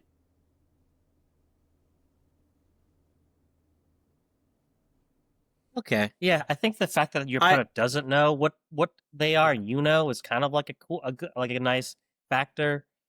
But Oh, it's yeah. Cunning, for those, if in case what we're talking about with cunning is Krennic wins ties when he plays his cards. So if you're up against an opponent who played a 1-pip and they don't have cunning, you get to go first. I put it at the top of B. Actually, I think it's better than new ways to motivate them. I think there's more situations where this is good. Yeah, but I'm fine with it's it being good. B. It's a good card. agree. Certainly always taking it over assault or ambush. God. Yeah, the only cost Ambush. to this card is like its opportunity cost of other like more powerful unit 1-pips. Yep. And I take this over some cards that actually do like extra damage on the battlefield, just because the versatility of this event basically being any unit in my list goes first is pretty solid. Like you can contrive this card to make almost any unit you want go first through combinations of just giving that unit an order and through drawing them. Yep. All right, that's Krennic done. Next, Let's talk about like a higher impact piece just to mix it up. Somebody who does damage. someone who We're out of units. There's not really a lot in Empire. Oh, we got one. We got We one. have the bounty hunters. Yeah, that's what I was going to go for. We got one. We got one. Blaze, you want to do the honors? Yeah, This is a Blaze's eulogy to IG88. Yeah, rip. IG88 focused on the kill. It's a permanent effect. When IG88 makes an attack against a unit that has one or more bounty tokens, the defending unit cannot spend tokens during that attack. IG88 is not defeated when he is assigned wound tokens equal to his wound threshold. At the start of the end phase, if IG88 has a number of wound tokens equal to or exceeding his wound threshold, he is defeated. So it's basically emergency stims. It's better than emergency stims. That's the end Right, phase. He yeah, can there's take an no- infinite number of wounds and he won't die. Right. With the change to bounty, that's significant. It basically means that once you have IG88's this card up because it's permanent, if he starts a round alive, he will be around for the entire round, no matter what your opponent does. It's a solid effect on a command card. It's permanent. It's a 1-pip on a bounty hunter. Unlike a lot of permanent cards, it doesn't necessarily require you to play it early in the game to get good value out of it, like Vader's card or like the Inquisitor cards. Ignoring the tokens is solid. It's the unit that's attached to and the opportunity cost, I think, that hurts this one. I don't know, where do you guys think is fair to put it as a card on its own? I'd say like top of C tier, or maybe just behind the jetpack rockets. I'm gonna put it right on jetpack. I think This card Yeah. has only 12 plays, so it is behind the Inquisitors in terms of plays. It might Should actually praised. be, now that I think of it, it's probably Well, toward the bottom of C. Now that I'm thinking, I think Whipcord is. They're both like somewhat situational effects. I think Whipcord is probably more situational and is on a better unit. it is good. But yeah. Like with the no, like him not dying that round, and then also not spending tokens. But I don't know. I feel Outside of the context of attacking a bounty target, I'd say it's pretty mediocre, right? Like, basically giving 88 like super emergency stims. Maybe he is- gets one activation that he wouldn't have. Yeah. That's what this is.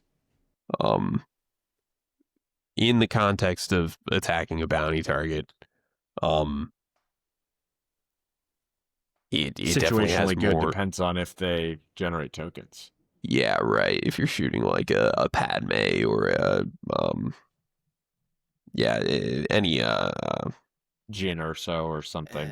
Yeah, It has a Jin. wicket. Yeah, this might It's actually very be good in those scenarios. If you're shooting at like a force user that just has deflect, doesn't matter. This Yeah, might I mean, actually um, be D. Come to think of it, also the permanent I effect is could also see- not Yeah. that good. It should just be like a one-off. It's not. Yeah, it doesn't have almost any impact on the game state. Yeah, Like it doesn't super change limited. what your opponent does. Especially They either shoot IG-88 or they don't. when this was the yeah. difference between getting a bounty versus not in a Well, in it a never world where was in bounty the old was. game either. Oh, all right. Well, yeah, I think Yeah. it's honestly, I Because you think had to it's probably survive better to the than end of the rule with. game. I think it's better than the boba cards that are in D. To be honest, I don't think I so, don't actually. know, man. No, when I As think about it, as a If one we're pip, contextualizing it with the unit that it's on, I think it's low. It's like bottom of D tier. Like you're only taking it over ambush if you don't have any other 1-pips to pick from. yeah. Like Yeah, you're, but you're no just no not one's even doing bringing that. him. Yeah, Nobody's that's fine. even bringing him, because it's a bad card. it's a pretty bad one pip. Yeah. If this was like a 3-pip, it might be okay. yeah, if it was a permanent Yeah. 3-pip, it'd be fine. But Yeah. having to play it, and there's no benefits from it. Yeah, man. Okay, if you wanted an IG-88 card that got played less than It's got played. focused on the kill, Okay, it's played independent less. programming, bottom of F tier, bottom of F tier. I don't want to hear anything else. This is trash. When this is a permanent, not a permanent AMG card. fix When this. IG-88 issues I an cannot order, believe they reprinted this card. Why did It's- they even bother? They yeah, didn't even dude, update the what are art. we This is one of the doing? only cards they didn't update the art. they It's so bad. So when IG I gets was an order, it walking gets to a get name. lunch the other day, and I thought about this card, and I was upset. But it's a permanent. But think about this: if you What it's it a permanent card. does, I was thinking about it. Permanent. When IG-88 issues an order to himself, he gains an aim token. It's target. IG gains independent dodge 1. He doesn't get target because he still has to issue the order to himself. Oh, right. Yeah. Yeah, So dude. it gives him an extra aim on his What are cards we or if he doing? has C's or HQ uplink. So bad. It is What so are we bad. doing? So functionally, this card is IG-88. If you play it on turn 1, maybe gets 5 tokens over the whole game, but probably gets like 3 or 2. It's On a low impact and a lot of unit. them are going to be dodges. Like, who cares? I don't need dodges Yeah, on IG-88. honestly, He's only got 5 wounds anyways. He's going to die. I Yeah. think this is worse than the Inquisitor cards. Just Yeah, by this the is nature of horrible. it, it has to give an order to IG, and it's only one order on a It's just 2-pip. so bad. Yeah, The only that's thing horrible. that helps it is that it's a 2-pip at least. But like, Forgot it's about an this card. uncompetitive slot. Yeah, but it's let's- just so bad. Let's move on. That's a horrible Atrociously card. bad. One more IG-88 card, We'll have another IG. which is his combo with IG-11. Machine made for killing. I see it down there next to I think it. this is Yeah. their best. Machine I think made this for is his killing. best card. Oh yeah, by far. Blaze, you want to read it? Yeah, for sure. When a unit is issued an order with this card, it gains 1 aim token and gains Demoralize 3 and Steady this round. Yeah, dang, that really makes me think about how bad that Inquisitor 2-pip, or sorry, 3-pip, is. Demoralize 1 versus Demoralize 3. Nice 3. And Yep. Steady. Yep. Steady and a Yeah. name. No, this is a good card. Put this at the Um, bottom of B, bro. This is like on a decent unit. This is a Hold strong on. effect. This is at the bottom of B, but look at Boba Fett's Whirlybird tech is at the bottom of C. I feel like we're severely underrating the Boba Fett Whirlybird attack. There shouldn't be an entire tier. No. The Whirlybird attack, I think, like these feel similar in terms of their impact. They take a bounty hunter, and if they move, they get to do an attack that they maybe otherwise wouldn't have done. It's a better attack than Boba Fett.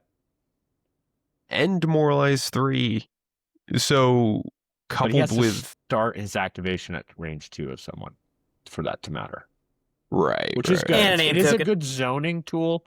If you put him, and I played IG-11, who has the same card. If you put him at range 2 of a POI, he sits there, and your opponent knows that if they come onto that POI, they take 3 suppression and then get shot. It's very solid. So, I don't know. I think like high C for this card. I don't think B. It is quite good. Well, remember, this is It's also for definitely better than the IG-11. Inquisitor cards. Remember, this is also a card for IG-11, who is definitely better than IG-88. Yeah, yeah. I'm convinced. Since it is also an IG-11 card and we're evaluating the card, bottom of B. Okay. The IG-11 aspect convinces me. I have to think about that because he's also playable in Empire. So let's just move on with IG-11's cards. Yep. Paul, you've been playing with IG-11 recently. Yeah, I've been messing around with this card. I like this card a lot. For context, it's a 1-pip Mechanical Carnage. Gives an order to IG-11. He loses Gunslinger this round. The first time he declares an attack action during his activation, he may make 1 attack against each enemy unit within range 2 and in line of sight, instead of attacking normally. Importantly, that's an attack, so he cannot use Arsenal. Or not Arsenal, Gunslinger. That's why he loses Gunslinger. So he's using 1 weapon against each target. I think this is a good example of what you want a 1-pip to do. It's high impact. It puts out a lot of damage and or suppression, depending on how IG-11 entered the board with his bounty, with bounty programming. So it's a good card. I would certainly put it above a machine made for killing by a lot. Is it A tier worthy? I think it's A tier. It's a good card. It's probably the main reason you're bringing IG-11. I wouldn't say that single-handedly makes IG-11 a good unit, but like putting out that much damage, like it's easy for IG-11 to roll like upwards of 20 dice, around 20 dice when he fires off with this card with Pierce and or Suppressive on all of them. I think it's situationally super strong. I'm not mad about this, but I would say Voracious Ambition's probably like a better card at baseline, but I disagree. I was playing Krennic in that list. I would take this over Voracious Ambition. It has a big game impact, I think, is what all right. It's potentially can flip a game state, which is not horrible for a unit that's like 110 points. Fair enough. Blaze Blaze is trying to speak. Everybody be quiet. Sorry, is that card still a donut? Like, No, is it no. rain? Okay. No, Gotcha. donut. He doesn't have Okay, yeah, versatile, then- so it doesn't work in melee. And one other thing I will say, too, and this applies to every Imperial 1-pip, is because of the Imperial Officer and Command and Control uplink, all of these can be 0-pips if you want them to be, which makes the risk of him being put in melee pretty much non-existent, because you could just choose. I think it's a good card. I don't know. I think A it tier it is. I think it deserves A. I think it does. I think our B and C tier is a mess, but that's okay. Reddit will make fun of us. I'm gonna do you a favor. Do this here. Oh, I like those guys. Anti-calf. You have to take this card. F You tier. have to take That this shit card. Dude, sucks. awful. That's horrible. Yes. It's bad because of that clause. When building a command hand, if your army includes IG-11, this card must be included. That is a horrible You phrase can't to even. have You on a can't even command take card. assault over this card even if you wanted to. It's For part of- context, I don't think there's any other card in the game that requires this, that has that So- stipulation. I don't think. I already put an F for Um, you. I already, sir. It's not that low in F. It's probably top of F tier. The reason this card is bad is because it requires you to take it. So IG-11 ends up clogging it out, and its effect is really bad. For the context of the unit it's on, IG-11 has 5 wounds. So in order to trigger self-destruct, he has to take 3. So he has to be quite close to dying. And then you have to play a 3-pip, which means your opponent is probably going first. So really the way that this card would be played is you play it to dissuade your opponent from shooting IG-11. Play it when he's at full health and hope that they shoot him and chip him down. But even then, 4 black dice is not a very good self-destruct. For context, the Spider droid and the new Imperial Probe droid have self-destruct 3 and are way cheaper than IG-11 and have it on their card, so they can just do it whenever they take that damage. It's a bad card, Yep. I think. There's. I don't- It was bad on release. Bad of the remake of Yep. Legion. Yep. It's just No bad. argument. Just bad. Let's switch it up. Let's go. Let's be more human-like. Let's go to favorite character of yours. Actually, I put this one in S tier. This is an amazing card. I think the unit it's attached to is struggling, but if you're looking for what a 3-pip should do, this 3-pip essentially takes Iden and 2 special forces and has them become much more powerful than they would have been. and it's inclusive of getting additional orders through Entourage, HQ Uplink, or Transport, or Direct or Coordinate or what have you. So yeah, it's super solid. It's like not just super solid, it's really good. I It think completely yeah. defines how a game is played. I think if you bring bring Iden, you have to bring this card. And if you don't bring Yeah. Iden, you're really, really neutering your special, your Alpha Strike. I don't think it's as good as it was on turn 1, but it's still, it defines her character. And I It's think if you bring still, Iden, yeah, I mean, to your point, Anthony, like, I mean, there's no reason to take Iden without this card. It's the only card that even makes her remotely playable, I think. I put it bottom of S tier. Yeah. Because of the list building requirement of having to bring at least 2 special forces to get value out of it. I don't know. But- It's pretty easily done. If you have Krennic and the Death Troopers, it's pretty easily done. Yeah. But yeah, like you were saying, Paul, the fact that like the bonus effect also counts for like any face-up order on special forces units, just like it has like even extra bonus effects. I think it's one of the strongest Alpha Strike cards in the game. It's just, again, the units that it affects are not very good. But in a world where those units become 10 points cheaper, all of a sudden this is a very scary card. Here's her next card. I put her Concussive Blast. When Iden starts her activation this round, she makes a recover action, and during this her activation, she gains a grenade launcher, which is 5 red, blast, scatter, and suppressive. Range 1 to 2. When I was thinking of the rubric stuff, this was like I was thinking of this as like a quintessential C tier card, like a high C tier card.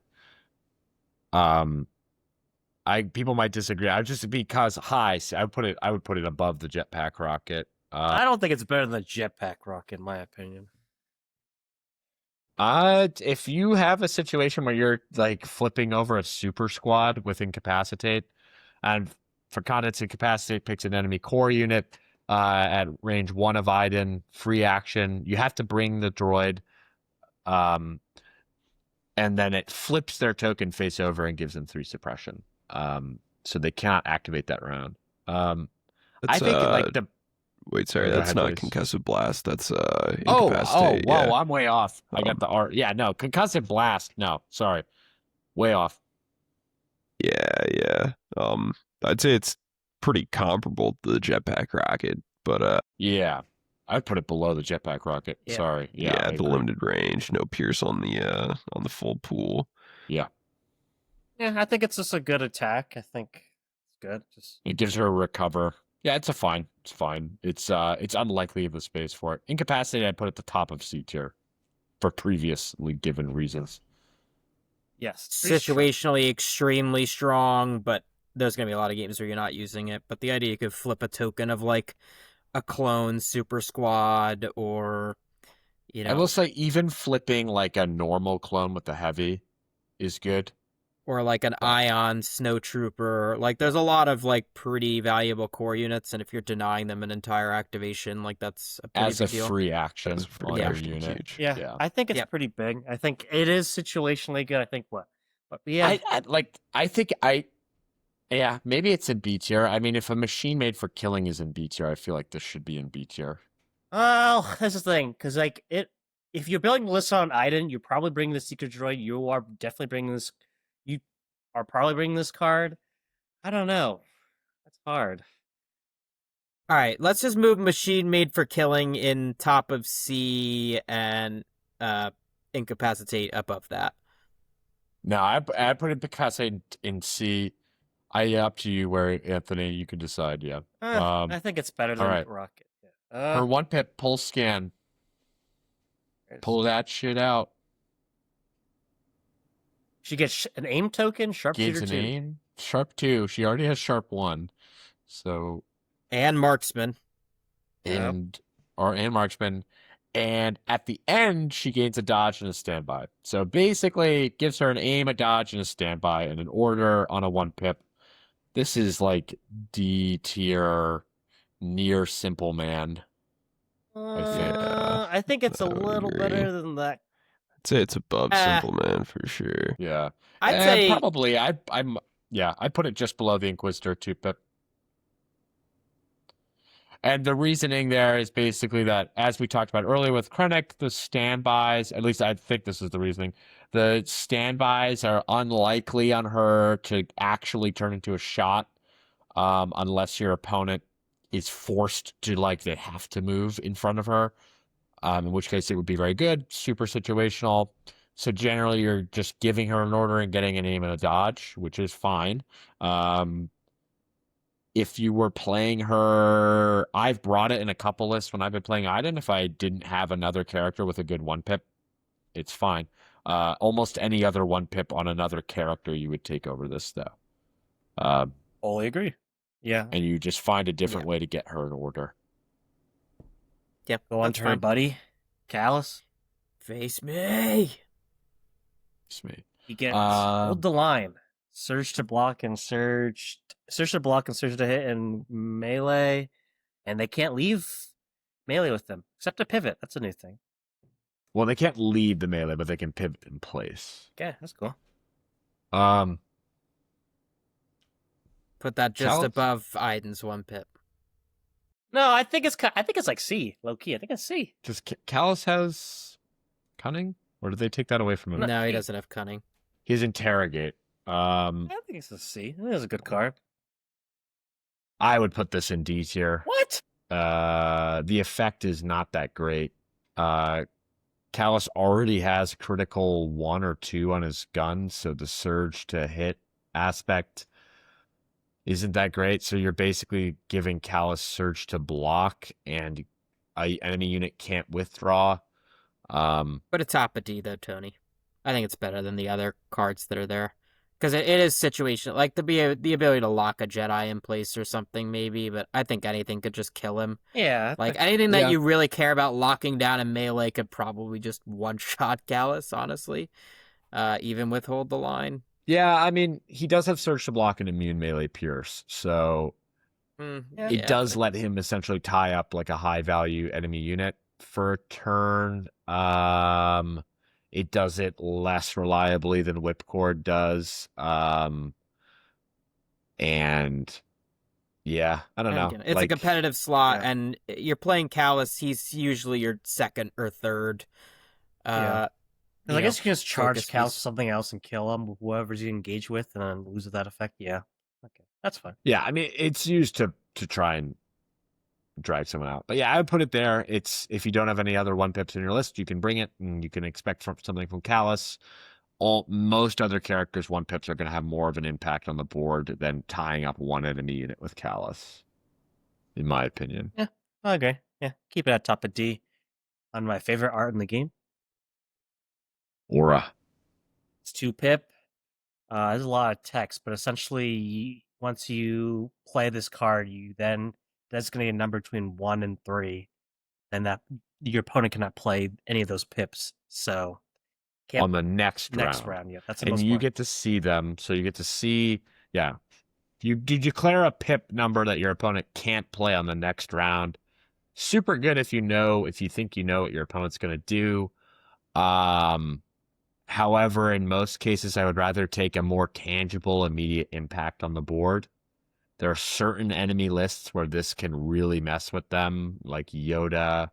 I would say probably Anakin list. I think this is this is situationally very powerful, but yeah, there's certain lists where you're never gonna see this. I would put it in C, because it's, we already mentioned Yoda, just like being able to interfere with like the Yoda shenanigans, being able to interfere, like let's say you play it early and you're like, your opponent has Vader. You're like, oh, I'm gonna say 1-pips. You can't play Implacable when you want to.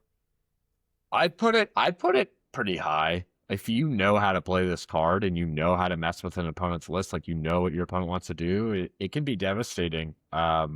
To be like, no Yoda Relentless on turn 2, or no Ewok Relentless on turn 2, or what have you. It's like less good change of plans. I might honestly put it like in B, because it's Mm. situationally so strong. No, I would keep it in C. I think it is. I think it depends on what your opponent's playing, but also if you can outsmart your opponent with what they're doing, and that requires a lot. And I think, Yeah. and I think Callus is like he's not even like your focus piece. He's your support piece that's in your army. I think it's if you add another 2-pip, I would take that other 2-pip. Yeah. Blaze, any Yeah. thoughts on this? Yeah, it's just super skill expressive.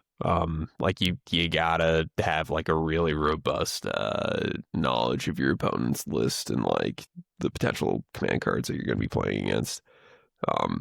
But if you like have that kind of knowledge about the game, then I'd say it's a really, really strong card. I'd say it's in B tier if you can use it Let's appropriately. put it there. Let's I think be it's- ambitious. I think it's tough to use it appropriately Okay, Yeah. that's or fair. Put the bottom. optimally, I guess. It could be I your don't sixth, know. could be Like, your sixth card sometimes. Yep. But It's I also think not a very it's- competitive slot. Yeah, that's true. I guess that's true.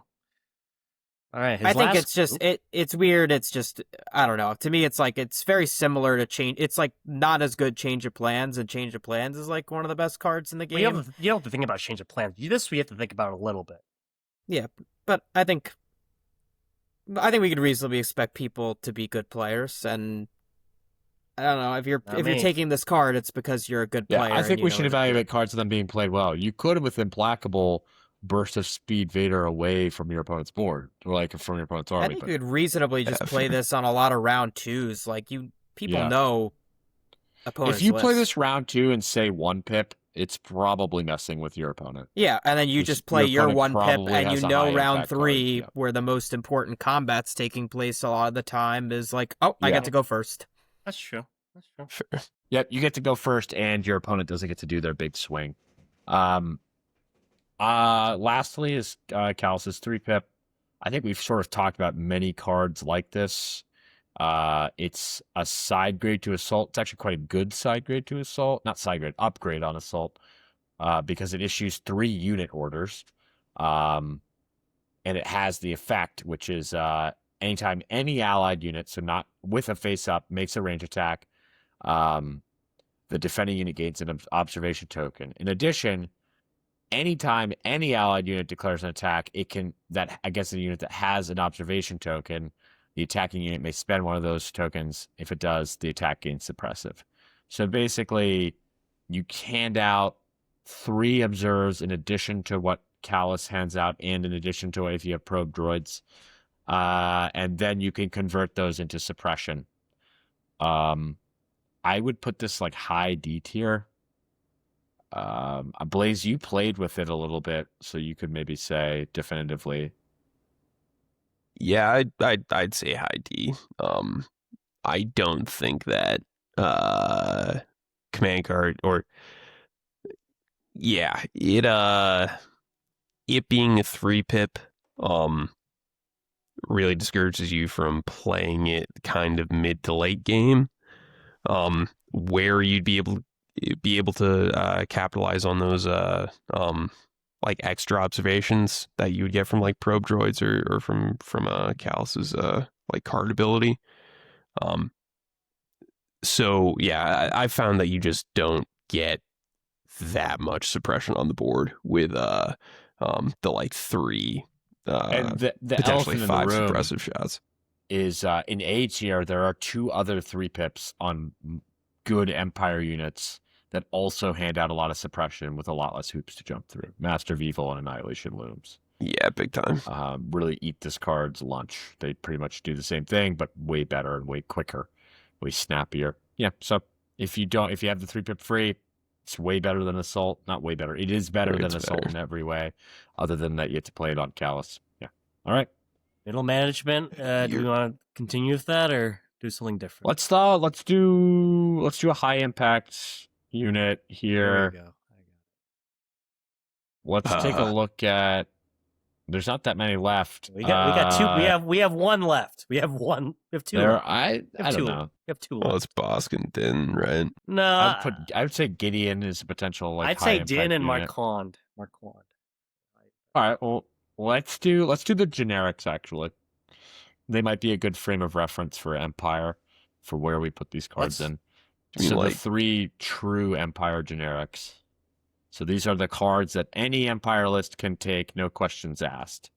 Covert Observation, they're 1 pip. 1 operative or special forces unit. When an enemy unit is issued an order with a command card this round, that unit gains 1 suppression token. It's fine. It's okay. Low D. I would put this like borderline, like bottom of D, high F. 1 commander or special forces is highly restrictive. Yeah. it's Versus operative or special ambush, forces? Yeah. operative, yeah. Unless If it was, yeah, unless you're playing like where the operative or special forces is what you really want to be I would putting put this orders way on. lower in D. Yeah. I would Ambush is usually going to be better. put it at the in bottom like of D. Yeah. Yeah, so ambush is usually better because if you look at it on most cards, this is handing out 1 to 2 or 3 suppression on dispersed enemy units. At most. The only time it's going to be high value is if your opponent is handing out, it's like doing like Yoda's 3 pip or something. And even then, it's not single-handedly going to take actions from those units. Yeah, I don't know. It's good on bring them to heal.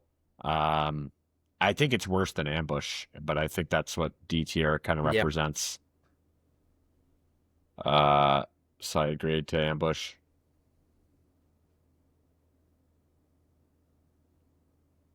Are you gonna say Blaze? Yeah, I mean, yeah, I don't know. Just the fact that it's a single order limited to like a specific rank. I feel like, and it's like ability is basically like a non-factor. I don't know. I've F tier. to put it below ambush. Yeah, like not having that versatility is I don't even think you would Top bring of this F. card. I wouldn't even put it at top of F, actually. Like, I put it like in the middle. Could squeeze it between the 2 Inquisitor cards. Just kind of like a nonsense effect, like both of them. Like, it doesn't mean much in most games. The main thing going for it is that it is truly generic, which means that you can bring it in any list, and if your commanders die, you can always play it. I think it's some booty. If that matters. If you're playing a list with all generic commanders, basically, it doesn't matter if any of them die. You can always play this card. But yeah, unlikely to matter. I think Pin down. this is probably the most to me this is the best generic Empire card when you're playing like the vehicle heavy lists. I know those aren't super competitive. But it's Empire a is the one that situationally can do strong it. effect. Yeah, whenever a So, support yeah. or heavy vehicle makes an attack against a unit that has a face up, after the attack resolved, they remove that token and put it back in their pool. And importantly, does it require the unit that makes the attack, your unit, to have a face up? So it's all of your supports and heavies get this effect. Yes, each time. And you can split fire and affect multiple enemy units. I want to say it's like pretty. I mean, if you're playing a vehicle list, it's pretty good. I think that would make it a C tier if it requires. And if Empire vehicles are pretty bad, their support slot isn't horrible. Because this also works on dewbacks, range troopers, and e-webs. I think it's probably up here, like near the jetpack and incapacitated. I'd put it lower than that. It's probably right here. I would put it like bottom of C tier. Dang, really? You think it's that bad? Yeah, I think it's a 2 pip. You think? I mean, making a vehicle. When you think about its effect, you're probably thinking about in the old game when you could use it against CIS to trigger AI en masse. That just doesn't happen anymore because AI doesn't often get triggered at all. So situationally, it's either messing with your opponent's order control on a key piece, which is good. or it's like taking away face-up effects if you build your list around it. So taking away like tack strikes or like anything else that requires a face-up. I don't know. Also, you Blaze, see what do you better think? because of fire support, the old fire support rules. Yeah. But Yeah, I would agree. Yeah, I'll concede. Like not too much more to say. I'd rather take like cards that give me tokens or like concrete effects than Yeah, for have sure. to skew my list around supports and heavies to trigger this effect. That's fair. All right. Ornate Fire. 3 pip. 3 core units. When an allied unit spends 1 or more aim tokens when making a ranged attack. When after the attack is resolved, choose another allied unit within 2. They also can get an aim token. I think you're probably only playing this card in Stormtrooper Battalion. I don't think there's any scenario in which you're... Yeah, I think high D tier. It's similar to the Callus card, but it's better. Yeah, It is better than Assault, yeah. Forcing your orders to be on core units does kind of feel bad.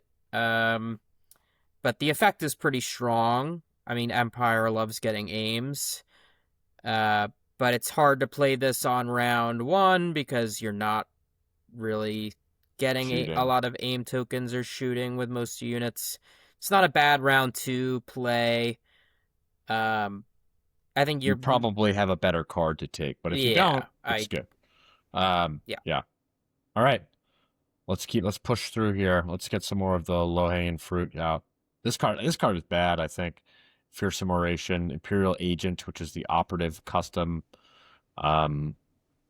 When Imperial Agent is issued an order with this card, so even if you have multiple agents, only one of them gets the effect. It gains Demoralize 2 and Inspire 2. This is pretty bad. Wait, low D? Say low D. Yeah. Imperial Agents don't have high impact, so giving them an order is not high value.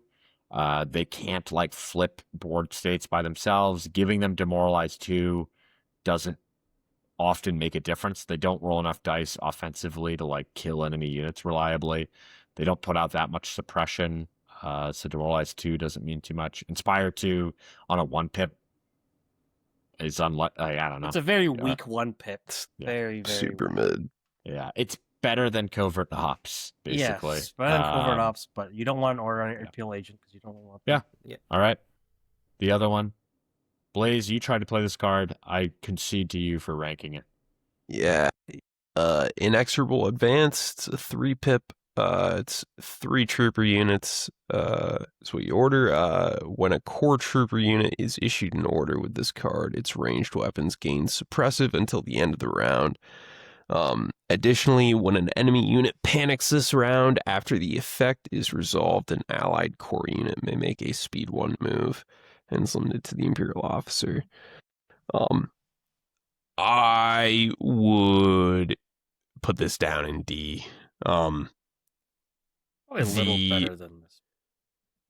Yeah, it's significantly worse than I think those two at the top have much more concrete effects. Yeah. I mean, you're basically just getting the 3 suppressive weapons, suppressive on 3 core units. If you have heavies, then you can split fire and get an extra 2 suppressive shots per unit that you're ordering here. But anyways, the number of speed 1 moves that you're going to get from panicking units in the current game, super low. There's a lot of most lists are either bringing like Courage 3 commanders, or a lot of Inspire, or just not giving you a ton of shots on or like repeat shots on units. You can't bet on those moves going off, at which point the card sort of loses a lot of value. Yeah. If you reliably could panic your opponent's entire army and know that you can like aim, shoot, and then scoot onto a POI, but you can't. But giving 3 units potentially 3 units suppressive on their weapons Yep. is not bad. I'd probably put It it might ahead be of better than Rule with Respect. Yeah, I I- think it is. I might put it over Callus's 3-pip, to be honest with you. All right, put it up there in the pack. The reason for that is all of the unit's weapons are suppressive, so you can split fire. Yeah, it generates more suppression quicker Yeah, with more tempo. All right. More low-hanging fruit. Oh, F tier. F tier. This card sucks. I wanted to say, so it gives Veers a big cannon attack. Yeah. I was gonna say this was a D tier. I wasn't gonna say it's. I mean, it's bad, but it's not that bad. It's, I think, worse than Ambush in most scenarios. Veers is it's not pretty bad. often a unit that when you play a 1-pip, generally play 1-pip because you want something to go first. It's unlikely that you want Veers to go first. This only fires 4 red dice. It only has impact 2. So it's not even like a crazy anti-armor thing. If it had like impact 4, and it was like, okay, he does 4 saves into armor on his 1-pip and does his like support abilities, but it's just like, it's not at the bottom of F. I'd actually put this as like the highest Put it F at top tier. of F. You could there's yeah. Yeah. Shooting across the board and hitting something across the board with this is solid. It's just like, why would you ever, like, you don't want an order on Veers at the top of a round with a 1-pip. You want someone who's going to flip the board state, like we've said many times. You want it on like a high impact unit. The cannon is not effective enough to make Veers a high impact unit. The dice is too low. The impact value is too low. Yeah. But it can't be deflected. You can shoot at a Jedi if you really want to. Yeah. Like, it does allow Veers to throw 7 dice at a single target if he like scoots backwards and fires this, but that's not Well, worth it. yeah, I guess. Yeah, never mind. It is booty butt cheeks. Is this booty butt cheeks too? You'd have to be exactly at range 4, or like close to exactly range 4 of the target unit in At order range- to get to pull that off. No, because you'd have to just move outside of range 3. So if you were anything but like if you were actually even touching range 3, or sorry, almost at range 2, you could still do it. But it's not worth it. Evasive maneuvers. It's a vehicle, a card- dodge when it's issued an order, and they also get nimble. Allied If you- units, all allied units get nimble. Build your list around it. It's okay. Not okay. It's worth taking if you brought a bunch of speeders or ATSTs. Somewhere in And you brought Veers. I think I'd put it like low D. Yeah. I don't get it. I don't get it. I would put it. I think it's better than Yeah, no, that's probably accurate. I put it above Fearsome Oration. I guess it's Yeah, going on if- high yeah. impact pieces, I guess, and there are opportunities. Well, you can give. ATSTs don't really It's- need dodges to stay alive. It's like the speeder bikes that it's potentially useful on, but they also are just not very good right now. If they were better, it would be okay. But without any of these units having a significant way to generate dodges for themselves, like this is the only dodge they're going to get. It's, it's fine. All right. Yeah, Um, I think it's booty. It's way worse than Pinned Down for a similar sort of concept. In that it's a vehicle focused 2-pip. All right, last one, Imperial Discipline from Veers. This is a good card. It's good. It's fine. It's good. Good. Yeah. Good recover. One of the recovers is mostly wasted on Veers. Veers isn't going to have almost any exhaustibles. He's unlikely to be suppressed. The other 2 being able to go to any unit you have. In fact, he can even bring Underworld to give it to bounty hunters. I'd put this in like It's C. Where in C? Is it better than the? 2 recovers on any 2 units on a 3-pip. Yeah, I don't know. I think it's better. That's solid. I think it's better. Doesn't really change the game state. It gets you a little bit of efficiency. It's much better than the Inquisitor card that does a similar effect because of the broadness of it. Yeah, I think that's solid. What other low hanging fruit can I? That's not low hanging. That's That not. one's Let's hard not to even do evaluate. Bosk, bro. Let's do mercenaries as a different thing. We'll put him in CIS. Yeah. All right. We'll save Bosk and Din for another day. For the right. listeners, we are almost at midnight here, going for 2 Yeah. hours. Let's just burn through the. No, we're we not won't doing We'll Din. save Stop. Din for Rebels. Stop it. No. Gideon. Bring us Gideon. This card gives him relentless in aim and a dodge token. It gives him an order. This is like a Like C for me. C it's high like D. low C. Pretty low C. Gideon, it is significant. Gideon doesn't have charge or steady, so it does give him one turn in a game where he can pick a target, and he has tactical and observe, so he's going to probably roll all hits. In Remnant, it's good in Remnant because he's the only, you have to bring it, he's your only real melee piece. In any other list, if you have another character with a higher impact 1-pip, like Vader or a bounty hunter, generally, You're it's probably going to be taking worse than their Yeah. cards. Yeah. You That's have fine. something I want. I mean, this is the card that you The really reason you want bring him for. Gideon. Yeah. I mean, it's such a powerful effect to be able to teleport a high impact unit across the board. It's just, it gives you so much flexibility. Like, And there's quite a few objectives where it's like busted powerful on like marked targets. It's incredibly valuable.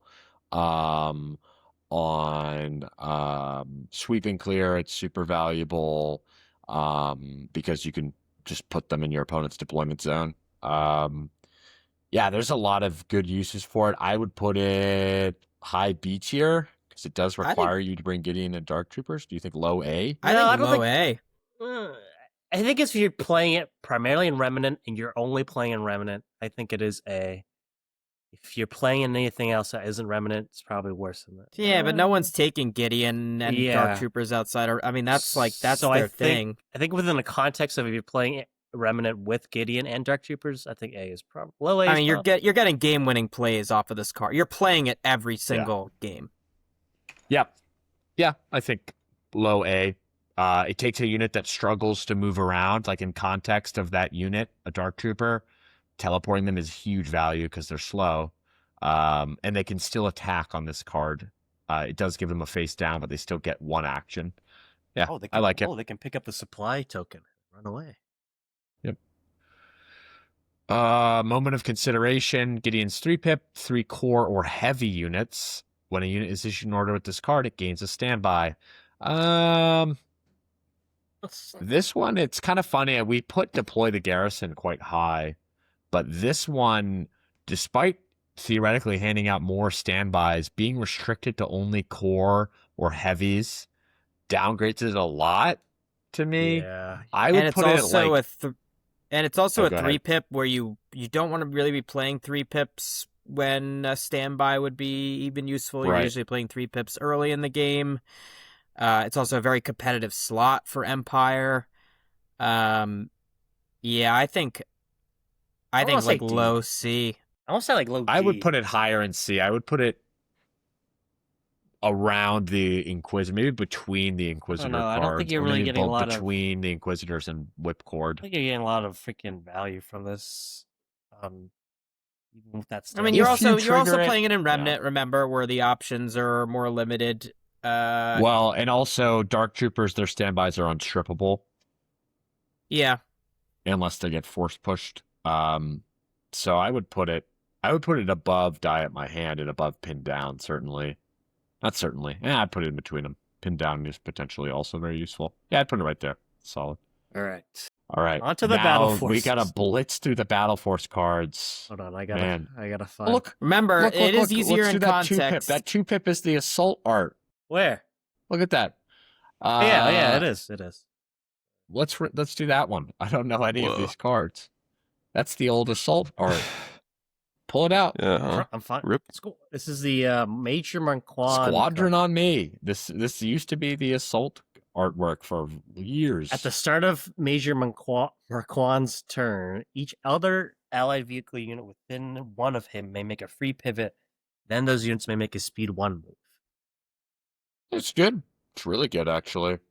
It's a lot of free yeah. moves on units where moves are very impactful. Yeah, it's there's no cap on it. You could have your entire Tempest Force list, which could have a ton of vehicles, trigger this like up to what? 5 vehicles. 3 ATSTs you can bring speed. Well, Marquand's one of them, yeah. so it'd be 2 ATSTs and 3 speeder Couple bikes. speeder bikes, yeah. It's nice. I've seen people do this. They use this card to deploy in the middle of the board and then split to wherever the objective is, because their entire army can sort of fan out wherever they need them to go. Yeah. I would say B. I'd put it. Say B. I put it. I put it high C. Just because it is just a bunch of moves. Like, I don't know. It's like none of those units really need the extra speed to get on objectives. It is just nice to have an ATST move. It gives you a nice deployment option. Yeah. Next, Major you see the Marquand. Marquand card. Yeah. Gunner Infantry. This one has sick card art. Until the end of the round, Major Marquand gains Tactical 1. His weapons gain Suppressive. During his activation, he reduces maximum speed by 1. So it gets Tactical, and his guns become Suppressive.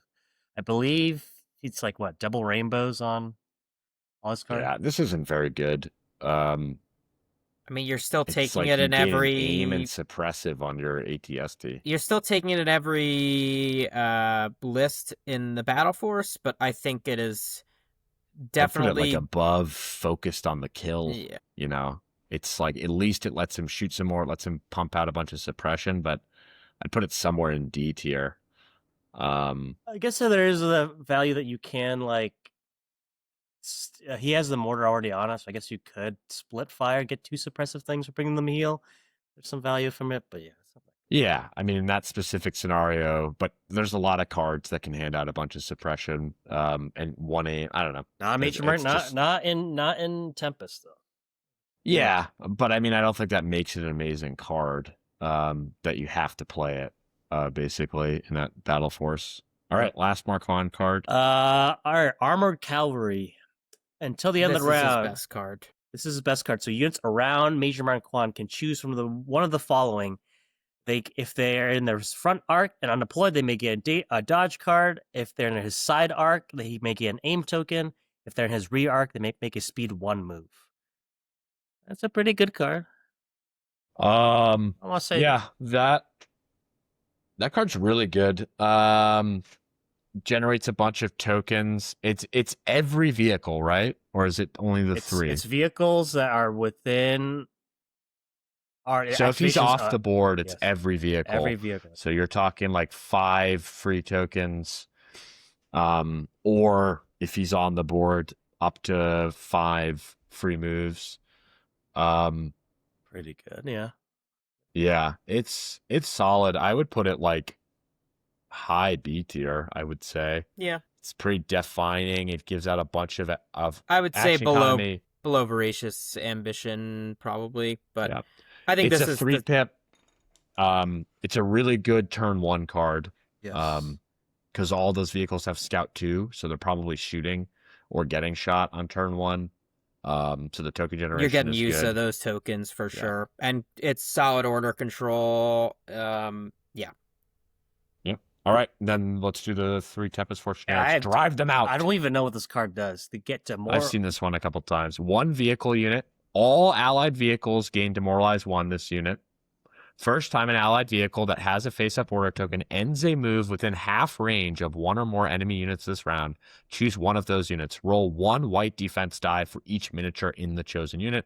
Chosen unit suffers a wound for every block or surge. Well, it's like Vader's Might on a vehicle. It's like Vader's Might has a 1/3 chance per model of doing an automatic wound.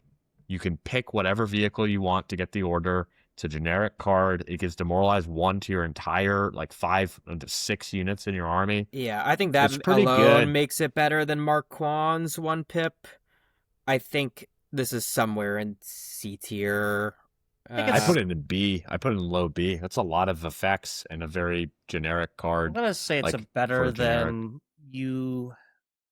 than Vader's 2-pip. Yeah, All right, what do you say, Blaze? falling asleep over there, bro. I'm falling asleep, dude. No, it that bit about My the God, first Anthony Rowe. Oh my God. What? It was the anime He's waifu flickering his again. anime waifu. jeez. What's wrong with that? I think the kicker here is the first time an allied vehicle that has a face-up order token ends its move. So I don't know. I guess you could get orders on vehicles with, or like the rest of your But vehicles. it's probably not worth paying that price. Probably not. So really, you're one or more. Okay, wait. So choose one of. Yeah, I don't know. This is like a Vader's Might / like Whistling Birds type of situation on a 1-pip. That I don't know. That kind of sucks. Like, Yeah, well, I think it's you have more demoralized one on. It's the demoralized one on like all your vehicles, and then also just on like. So Mark maybe high Bond. C. Well, maybe high C. I'm gonna put it Yeah. below. Because Oh, demoralized like I is said. kind I of- mean, it's really demoralized 3, assuming that you're running like triple ATST, right? Or I guess people run bikes in Bikes. Tempest yeah, as well, I mean, right? the chances that you have that many units at range 2 of your opponent's army and they all survive is low. Yeah, I'm just saying we've been rating like comparable demoralized cards pretty low. You know, like Yeah, I don't It's think also in the I think- context of the battle force. Bear in mind. Yeah, but I think like just because you have to take it basically doesn't necessarily. All right. Yeah, I don't know. All right, I thought I was hot on the demoralize 1 effect, but I do think I always forget that demoralize requires you to start your activation at range 2, yeah, Yeah. didn't which get bikes the aren't doing a inspired lot treatment. of. They're not surviving that a lot of the time. So I put it below. I definitely put it below a machine made for killing. And honestly, machine made for killing should probably be the king of C tier. Below Yeah, I incapacitate. There we go. Boom. All right.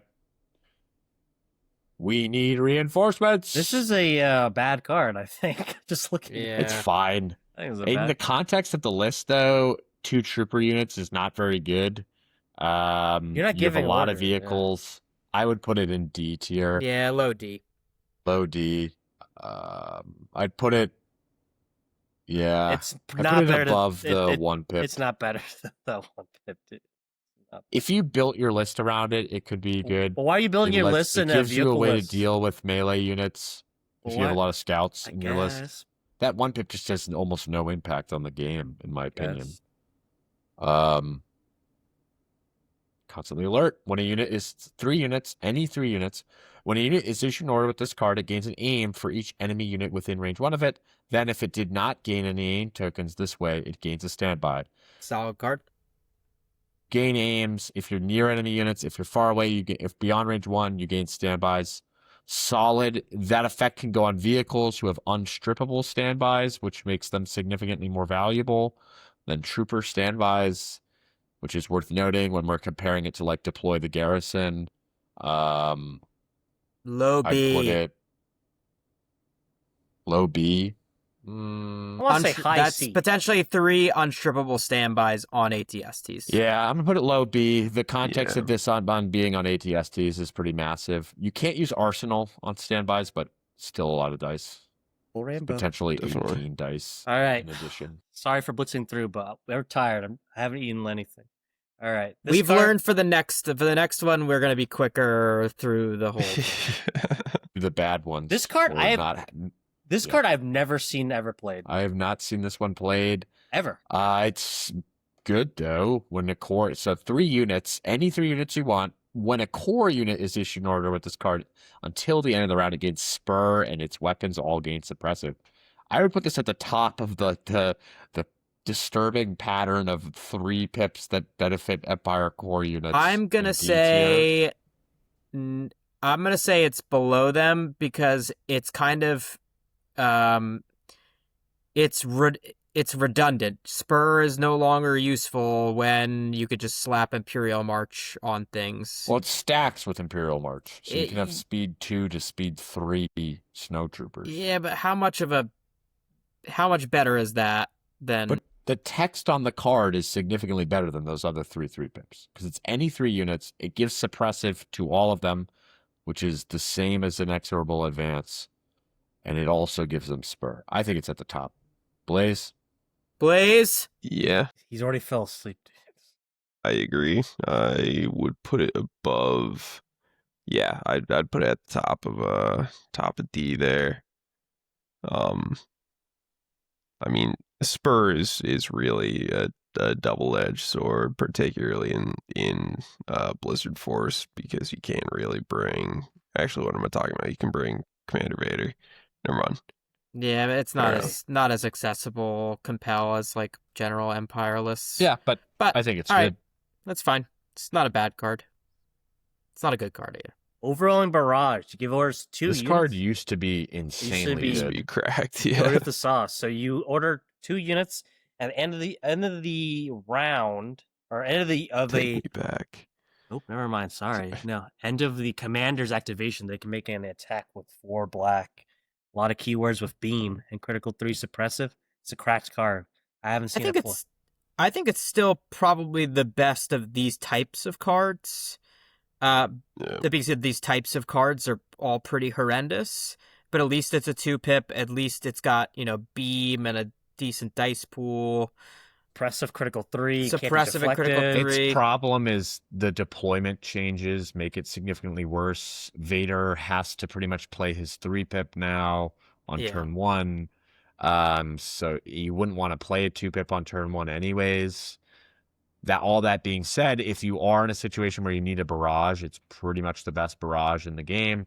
I would put it at D. Nah. put it at the bottom of C. Bottom of C, I It's a think. good 6th card in your hand.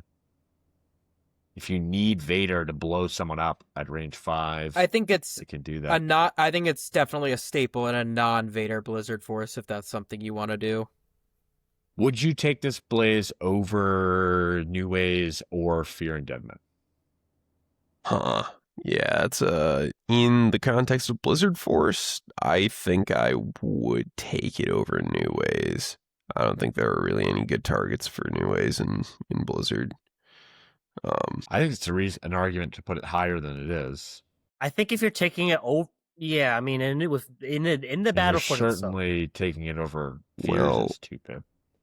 Yeah, Yeah, I agree. Is it low B? yeah. It could be low B. Not low B. I don't think it can be low B. I I think think like high high C. I put C. it above Drive Them Out Yeah. after our discussion on Drive Them Out. All right, last card. Okay, the final The Relenting card. Fire. This card screwed me in a tournament once. In the old rules, presumably, Yes, right? in the old rules. Yeah. This round, each enemy unit cannot remove more than 1 suppression token during its rally. You can give order 2 units. It's a good card. I've never seen it Didn't this played. used to do more?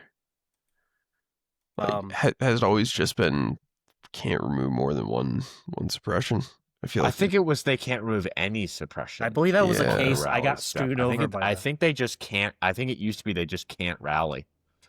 Yeah, because I got screwed in that card once someone played it against me, and it was really. It's. Really I think good in the card. context of Blizzard Force, where you're already putting out a lot of suppression, this is a decent. It's definitely a solid card. I think in a But it's Vader, not better than either of Vader's 1-pips. I It's mean, you not can maybe also make better an than argument Master Reveal because that it's.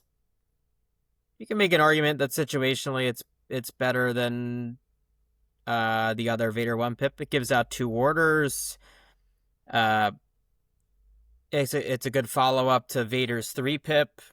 I you guess know. also no unit, even if no unit can take it off. So I don't know. I could put it. I could be convinced to be at C, but I can't. Yeah, and it works on all enemy units. So if you have suppressed or panicked an enemy hero and you play this card, they cannot rally, basically. Like if you have 7 suppression on Dooku, he can't rally. And, you know, It's that's like an situational, but example. Want to say low? You want to see? There might be an argument to take it over Vader's Might. I think there is an that argument to take it over potentially Vader's Might in convincing. a Blizzard Force list.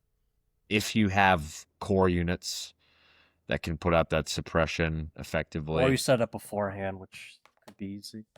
That's hard. I don't know. You want to say C or D? I'm gonna want to say D. I'm I don't want to put it saying in D. I'm saying C. I'm putting it right here. Or right. I'd say above moment of it- consideration. Boom. All right. That's our tier list. Damn, Empire That's our has tier some, list. Empire's got some mid cards. We're gonna do homework next week. Can we turbo rank Bosk? I feel like Bosk is an Empire unit. All I right, think he Turbo should Rank be in this Bosk. list. I agree. Dane, I Thank you think, for the is listeners more that are rebel still with unit. us, Mark. Yep, you're a trooper for here, and we're troopers for being here. If only we had a 5th trooper. Oh. Okay, Merciless Munitions. This is, I think, Bosk's. He's got good cards, actually. This card, I'd put it in A tier, I think. I am swayed by the command control uplink combo with this card. Situationally devastating. Many lists, the decent amount of. Actually, I think I'm it's gonna go more to of a B B. tier. It's more I'm B tier going. because I'm it doesn't going work on below droids. Voracious Ambition because it's a little too situational for my taste. Even with I would even put with, it actually just. I would put it actually below Vader's Might. I think. Yeah, I actually, now that I think of it, yeah, it's a situationally incredible It is- card, but it the is fact that it does Situationally nothing. devastating when it's partnered with command and control uplink against red save armies, against white save armies, or against droids. It's Yeah, significantly against rebels and worse. droids, it's which are currently Yeah. the two best factions in the meta. Just not great. Yeah. But yeah, it's still a good card. But Reptilian Rampage. I think this is his best card. It's like any other 2-attack card. It's strong. His attack is already strong. It's probably the best card in the game for getting bounties and surviving to tell the tale. So and it can be used to triple move. I this is probably like an A for me. I think this is one of his best card. And if you're bringing in Boss, bring this card. if you're bringing Bosk, this is the card. Like this is the card you're taking. I think A tier definitely. I could also be swayed B tier. B tier, like honestly, I can be swayed to S tier, I think. No, I don't think it's that. From the context of Bosk, I do being a think it's bounty better than hunter, Mechanical double Carnage. tapping. I think it's better than Annihilation. I think it's actually top of A. I think any 2-attack card on a unit with like strong attacks is good. I mean, you could panic card, like you could Yeah. panic units. Any list. It's just a free 2 attacks in 1 activation, which is Also, the wound doesn't matter. He has regenerate. Doesn't even matter. Yeah. wow. The amount of times I've actually regenerated a wound on Bosk. I mean, it's but so if low. he gets a bounty from this, this is peak. This is peak for him. I think if he gets a bounty from this. Yep. All right, last card is Lying in Wait. Let's see. Also, the most cool card art in the game. Yeah, it's decent. I'd put it Sharpshooter 1. And C tier. he gets an aim for every unit that. It's a solid opener for him because you want to play a low pip and get an order on him anyways, or a low priority And- high pip. Just like laser some unit. Yeah. That's about where I'd put it. I think it's a little better And- than Incapacitate. If your opponent has a vehicle on most deployments, this is almost unavoidable for vehicles because of the size of their base. Bosk move shooting is almost unavoidable. They would have to either have a crazy line of sight blocker or double move and hide in a corner. So Put it ahead of IG's 2-pip, Tony. I don't know if it's better than. It's better, bro. Blaze? I think it's better. I don't think it's better. Yeah, I'd say it's better. Yeah. You're capping. I might push it all the way up to the mean, low Bs. Honest, yeah, that was what I was. Above ISB investigation. Probably Okay. above Merciless Munitions. I don't think it's above Vader's Might, but I think Vader's Might deploy the garrison should be swapped. the There you two or the double force push is still pretty gnarly. Yeah. But All yeah, right. like it's basically a guaranteed like boss pool, right? Like a Yeah. full like It's crit either get five five crits, but also Yeah. sharpshooter 1 is enough value that you probably don't even need to. You don't have to wait that long if you're shooting at a trooper. Yeah, it's solid. It's a good card for a 3-pip. A lot of Mm. mid cards. Maybe we're bad at ranking, but a lot of mid cards for Empire so far. C is supposed to be average. No, I think it's accurate to our, just to wrap things up. I think our rubric, we sort of established that like the best cards need to be making big impacts on the game state, and I think Empire does not have a lot of cards that flip game states in the way that other factions often have access to. Like when you look at what other factions are doing that's successful, it's often like they have big impact turns that can totally decide the game. Most of the Empire cards are designed around this sort of like action economy game of like gaining small increments, issuing a lot of orders, and getting sort of a small amount of value across every activation. And I think in the current way that the game works, that's not amazing.